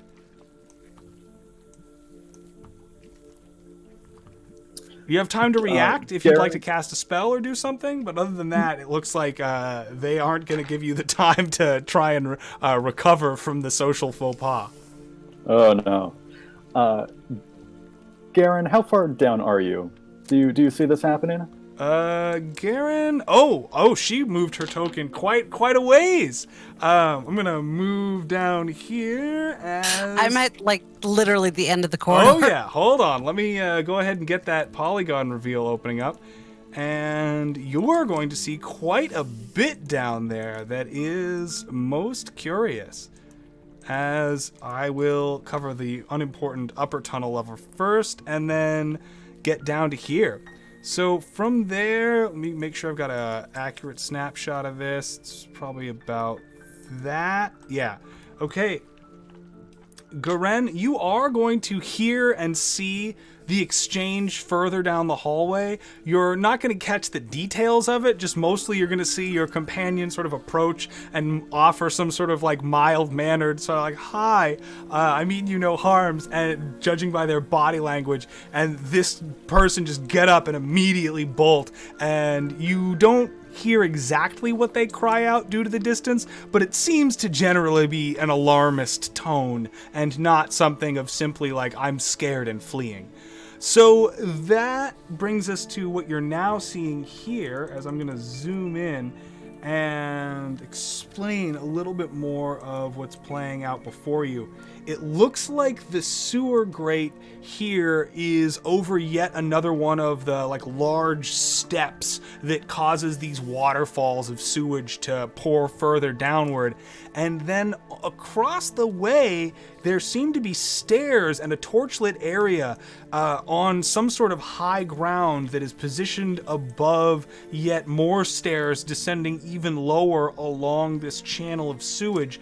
There is clearly one individual right there on this rotted and stained carpet that is full of holes and half torn. They are lugging an axe over their shoulder, not threateningly. It looks as if you've caught them in the middle of some sort of labor, honestly, judging by sort of the sweat of their brow and their position. You can see there is some smatterings of, these are sacks of likely grain or supplies of some kind. There's wood furniture that you can kind of see, but it's all busted and mostly useless at this point. There's definitely the smell of burning pitch and tar from multiple torches wafting in through this room, but past that, I'm not going to continue describing it without any sort of, prompt from your behalf. What do you want to do here, Garen? And also Zaris, as you are involved in this just as well. Well, there's certainly more than a foot of stone between me and the rest of the party back there, so I can't alert them quickly with a message. Okay. But I will. Dashing is a little too much for me, but I will run along and see if I can Got it. not keep pace, but keep heading in that direction. Okay, so you're going to try and follow after and see what happens? Yeah. Okay, you got it. So you'll be able to see that, Garen, as this fisherman begins to pass the other one that is on the grate nearby and calls to him and says, There's strangers in the sewers. We got to tell the boss. Keep an eye peeled. And they're going to continue to then flee down the corridor. Garen, at this point, what are you going to do? Positioned up here on the ceiling as a spider, witnessing all of this play out. I'm really curious as to who the boss is. I'd like to kind of quietly go closer to the camp to see who he's trying to alert. Okay. Position your token where you will and roll whatever you want. How long does that message is just a quick thing, right? Yeah, that message is just like a a one-time, it's a cantrip. Okay, that's what I thought. And I'm assuming throughout this entire time, Erithel is just talking to the other two. Absolutely. And to cut back to that, and not to try and exclude anyone from the action, at this point, your companions have not immediately returned. Are you going to continue to see what secrets Erithel may be hiding from you, or... I assume we've been talking for some time. Is there, do you have like a rough estimate of how long they've been gone? This has all happened over a matter of minutes. This hasn't been a particularly long stretch. Okay. Sarita kind of looks at Erithel and is like, how much do you know about the priestess? Because you two seem very, very close. Well, I knew her before all of you, and of course, you've seen the carnage out there on the street that they're still rebuilding. Well, there was a golem that appeared, and we did what we could, saved as many people as we could. When it came to an end, I met with the priestess. Turns out the church was corrupted a little bit with Slurgia. The temple itself crumbled in on itself. We helped out a bit. I asked for a favor, asking if we can make this, and she gestures to the basement and says, make this our temporary base, possibly. But other than that, like I said, I try to distance myself as much as possible. I don't even know her name. So the church got corrupted by Slurgia. There was a statue. From what I've been told, there was a statue that was being corrupted or something. And Slurgia herself made an appearance, and I get mixed reports about this, but I've been told that there was a small man that challenged her to a dance fight, I think.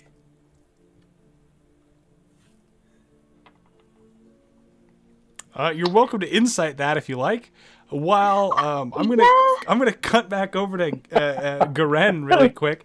If you just to describe what the streamers are looking at, or viewers of the stream rather, as you are going to see emerging around you an operation that is one that is kind of organized, but clearly supplied in numbers, as there are various men and women in states of everything from armor and leathers and some sort of kind of like poise and posture to just the lowest dregs of human beings, replete with boils and blisters and missing fingers and teeth and eyes, who are busy sort of like fishing through the sewer water. And you can tell by the way that there are these corpses that have been dragged up onto the side of the channel in either way, that your question as to what it is these woe-begotten thugs down here in the sewers are doing is, it seems like they're fishing for dead bodies, as you catch them in the middle of like stripping one of these sewage-soaked like and bloated wet corpses of its cloak and belt and any metallic objects, and are then taking it over to this table here to the east, and all of the gold coin or belt buckles or whatever it is that they're managing to salvage is getting sorted through and entered into a ledger of some kind.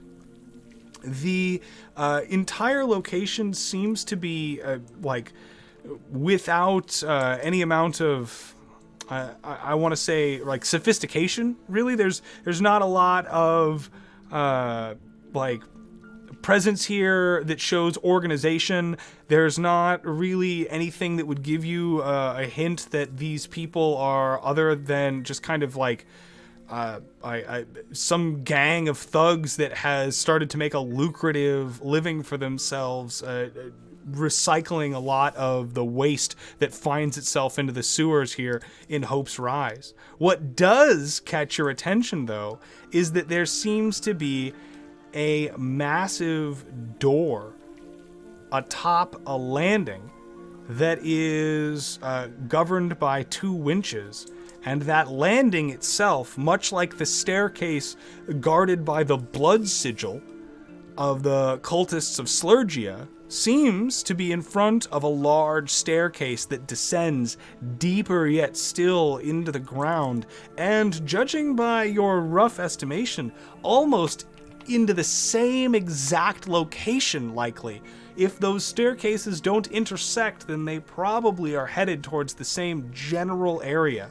And whatever it is that the priestesses of Slurgia are trying to conceal, perhaps these thugs are unintentionally sitting atop something of a similar importance without knowing, as they continue to go about their business, both openly drinking while they work, as well as just swearing and pushing each other around. You can tell that there's just this open culture of just kind of like bullying and debauchery, as many of them just let out these hearty sort of like as they sort of spit into each other's faces in the process of like holding up their ill-gotten gains from these sewer-logged corpses. Okay, that's nasty. That is very weird. Just them spitting all over each other. Ugh. I actually would like to go over to that doorway and see if there's any small area to kind of squeak through. All right. Okay. Yeah, Zaris? No, that sounds great. I'm going to continue sort of heading that way. All right. At I that assume point, I'm not going I'm to also catch going up to with adjust that guy. the fleeing, or rather returning sentries who were also fishing, and they are going to come around the corner, and Garen, you're going to hear them immediately cry out and be like, "There's strangers in the sewers, boss! They're asking questions. They're from faraway places. You said that there shouldn't be anybody down here. You said we were all going to be safe. You said no one comes into the sewers looking for anything these days because it's too dangerous. We'd be fine." And you can see this person is like clearly unstable as they go from what was just like a casual alert now to like almost sort of these like snotty tears as they're like just gesturing wildly with their hands. Whoever it is or whatever it is this organization is seems to be composed of a lot of people that would otherwise have perhaps trouble functioning in the world above. And then, Garen, as you position yourself over there in spider form, let me reveal yet more of... sorry, lag. There we go. Of the hallway that you are seeing as it descends by confirmation, yet further still, stairway after stair... Oh, that didn't go as far as I wanted it to. Stairway after stairway, further yet into the underground beneath Hope's Rise. As I zoom the stream out, and now everyone can see that wherever it is these two staircases lead, very, very similar direction. Is there a sigil on this door?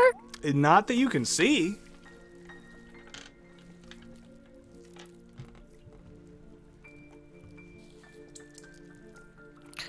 I'm a little worried that the wizard's gonna walk right into these guys. I'm gonna try to head back to kind of warn them from coming around the corner. All right. As you head back in a hurry to try and warn the wizard, you are going to be given just the briefest amount of respite as the thugs and just like wretched individuals down here who've been so discarded and mistreated all begin to argue with each other as to who is obligated to go inspect these interlopers until finally a band is formed, which gives you enough time to round the corner and catch your companion as they are basically in the process of doing the same. Garen and Zarus, you find yourselves squaring off now, having just caught him from making that corner. Please, you're welcome to fill in that interaction however you like. So do you like go drop any from the further. ceiling? Yeah. You're up there, you just let go. Dropped Smack on in your front of me. shoulder so you screech. No, I'm Oh, just. how big are you? You're in a tiny spider size, are you? I'm not sure it's tiny, but it's not huge either. It's not like. No, it's small. So she is in spider form, still fairly conspicuous. The only saving grace down here is that likely there are many other spiders that are of a similar size, or if not greater, so she does not seem readily out of place. And what with all of the other distractions at hand, not really a concern for these ruffians. So with that, and you two having kind of encountered really quick, I do want to cut back to our companions. Therita, having not done too well on that insight check, you believe that it seems like Erithil believes that there was at some point a manifestation of a dark goddess that was collapsing a temple of well-established priestesses of Yonqua, while at the same time kind of some sort of small character, perhaps a halfling or a gnome, was able to defeat or repel it by dancing at it. A lot of this isn't really adding up, but judging by the intense look in Erithil's eyes, like, they mean this. She's very intense, but she's just going like, I don't know what the fuck either. Or I don't know what the fudge either. Sorry.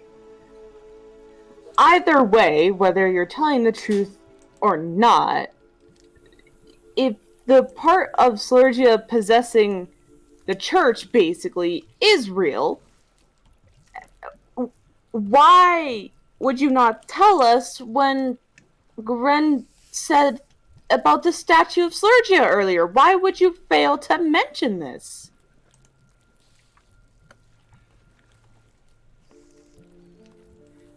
I feel like that's very important. I know.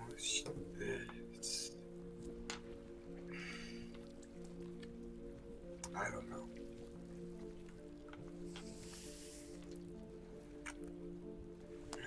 Is there anything about Sergia that you know that would give somebody away if they were followers of her or something?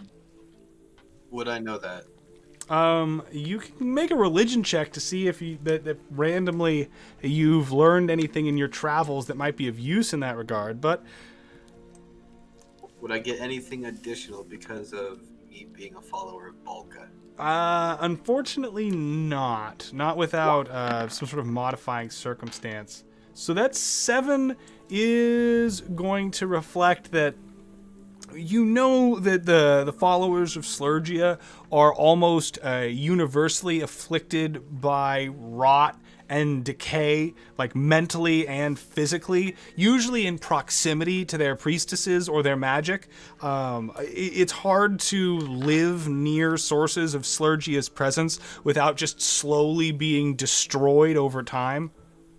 And thus, her priestesses and direct followers tend to have rather gruesome disfigurements. But there's nothing about, like, having lost an eyeball to a fungal infection that is inherently criminal.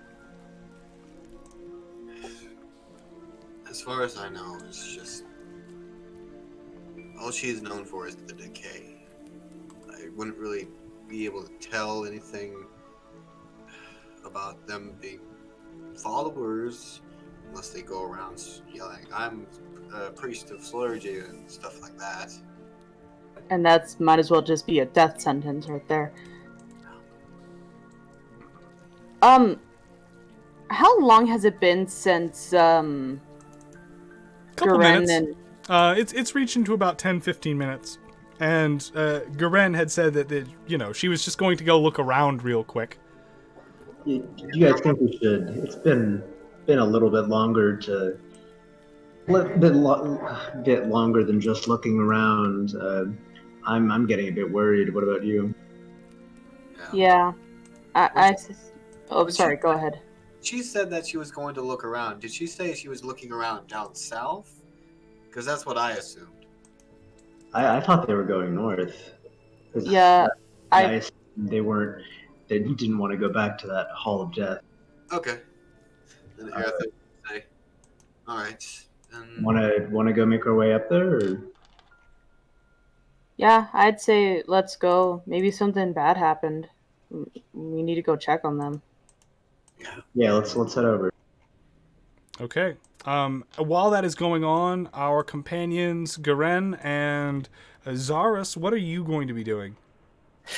I was going to ask Zaris to go back and let them know what we found around the corner here, so that nobody's surprised. Yes. He was yelling something about a boss. Yeah, there's like a whole colony down here. Oh, and you weren't here expecting that.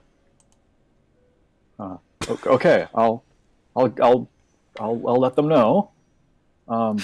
You stay hidden up here. Yeah, I'm just going to keep an eye on it for now, and I'll make my way back here in a little bit. Okay. So Zaris hobbles off quickly,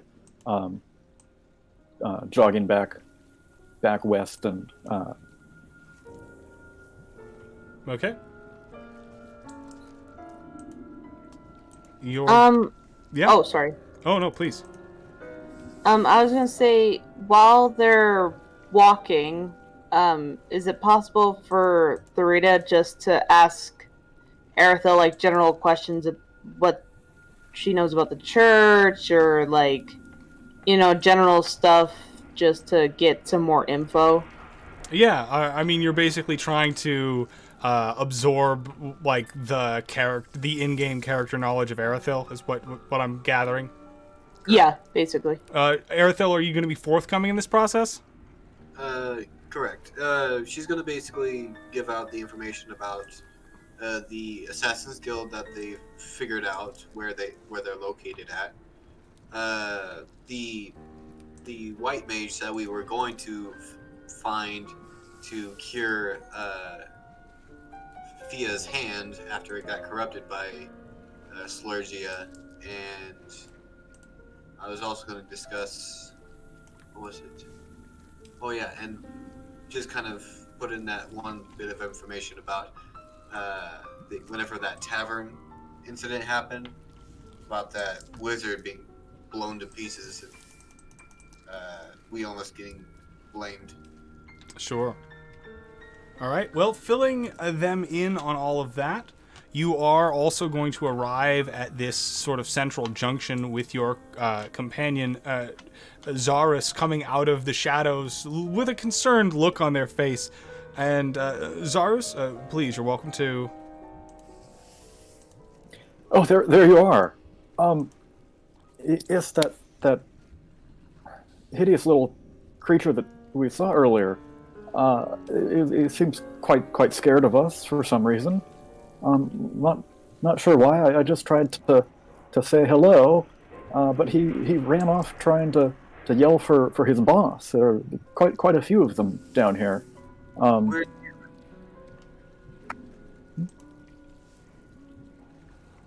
Where's Gurren? Yeah, your little spider friend is still over there. How many people are there? It said that there were a whole gang of them. I didn't see myself. Where are they?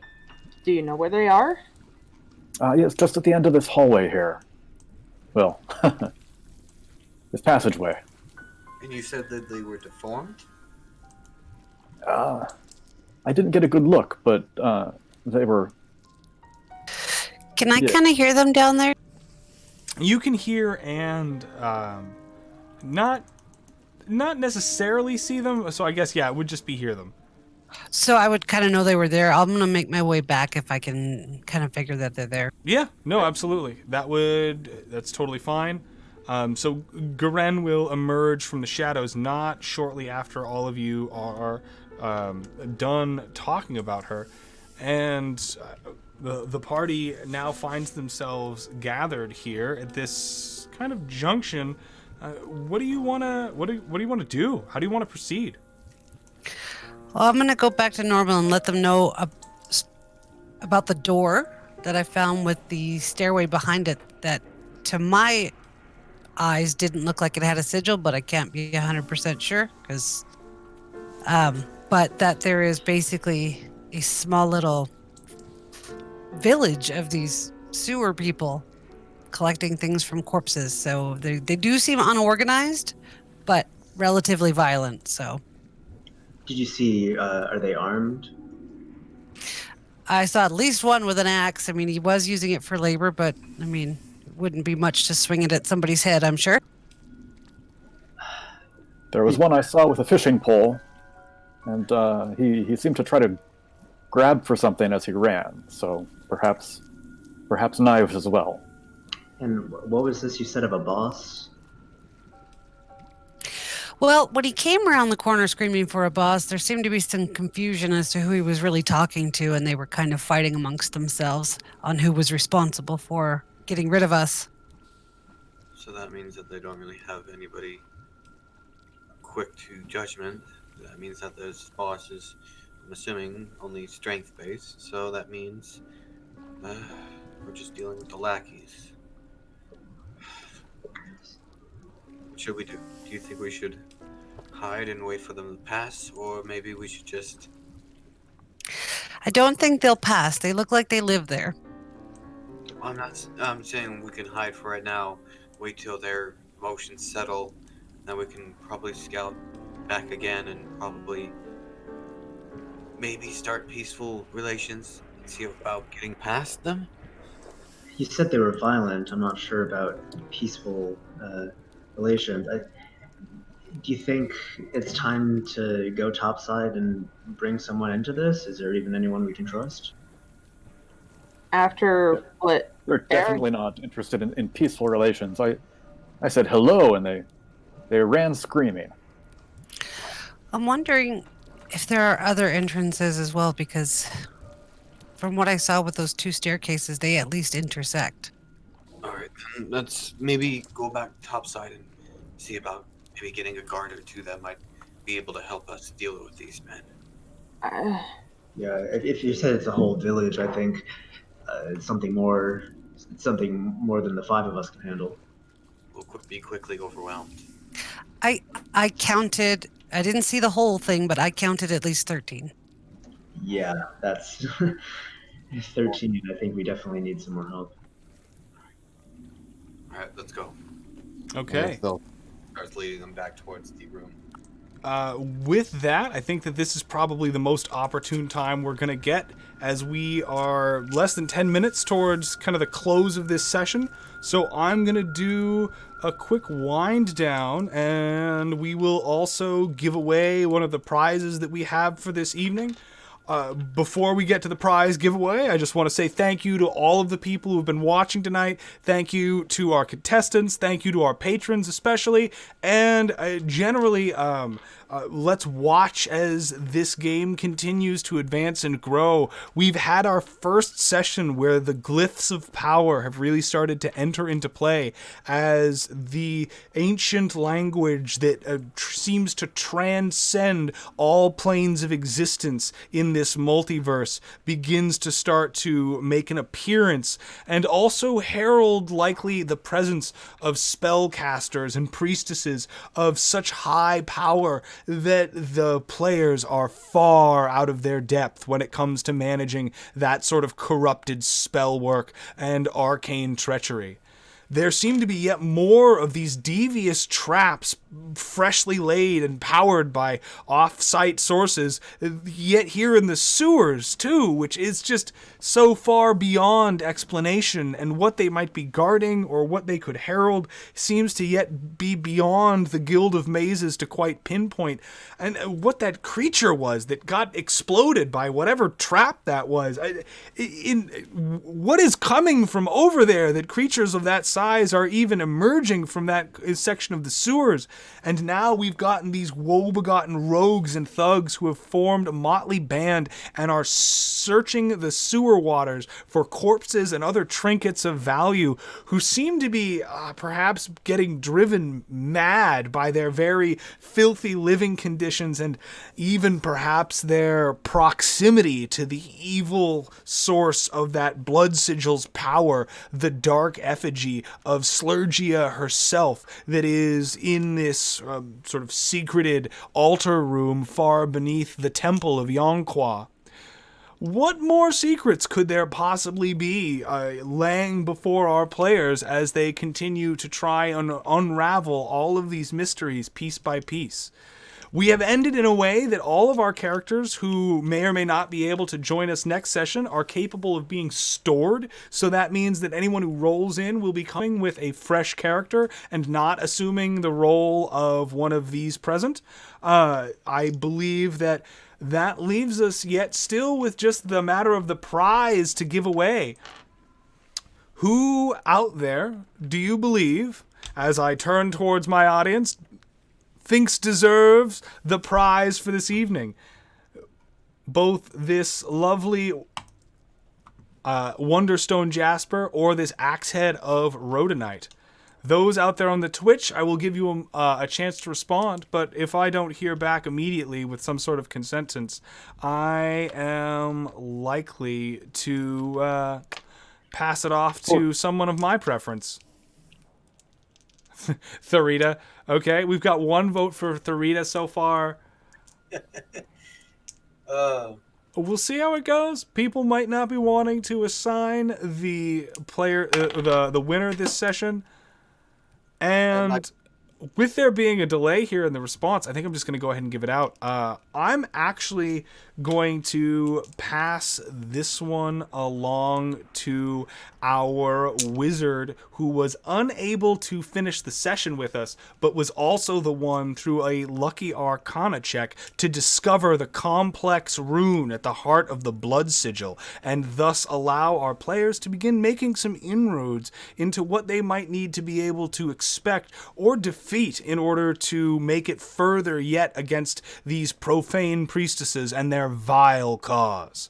So I'm going to hand this one out to aka Inel Nasera when they are around to make that choice, as I know they are busy with the rest of their evening.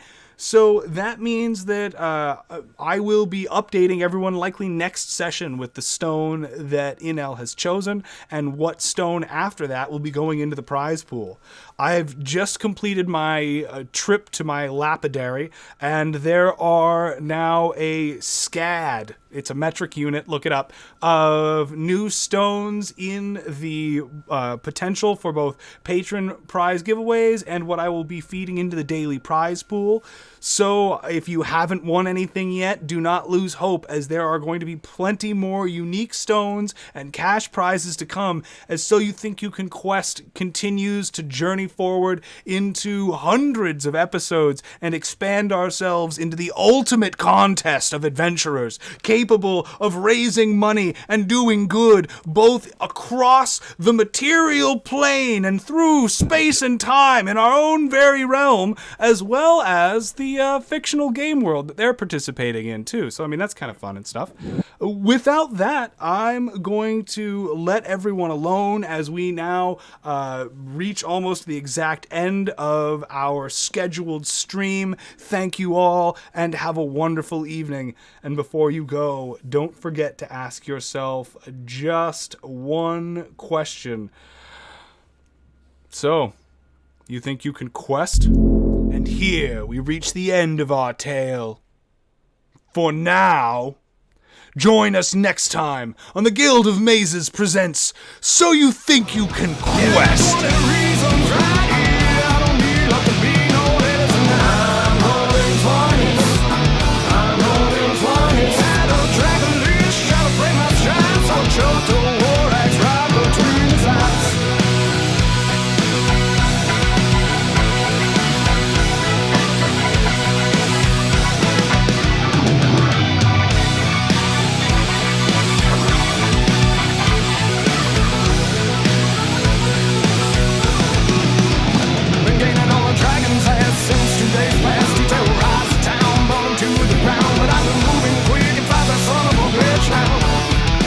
Every day I'm hustling. Just one possession, chance brings every trap that's it. Oh, dungeon masters hate when I sit down to play, 'cause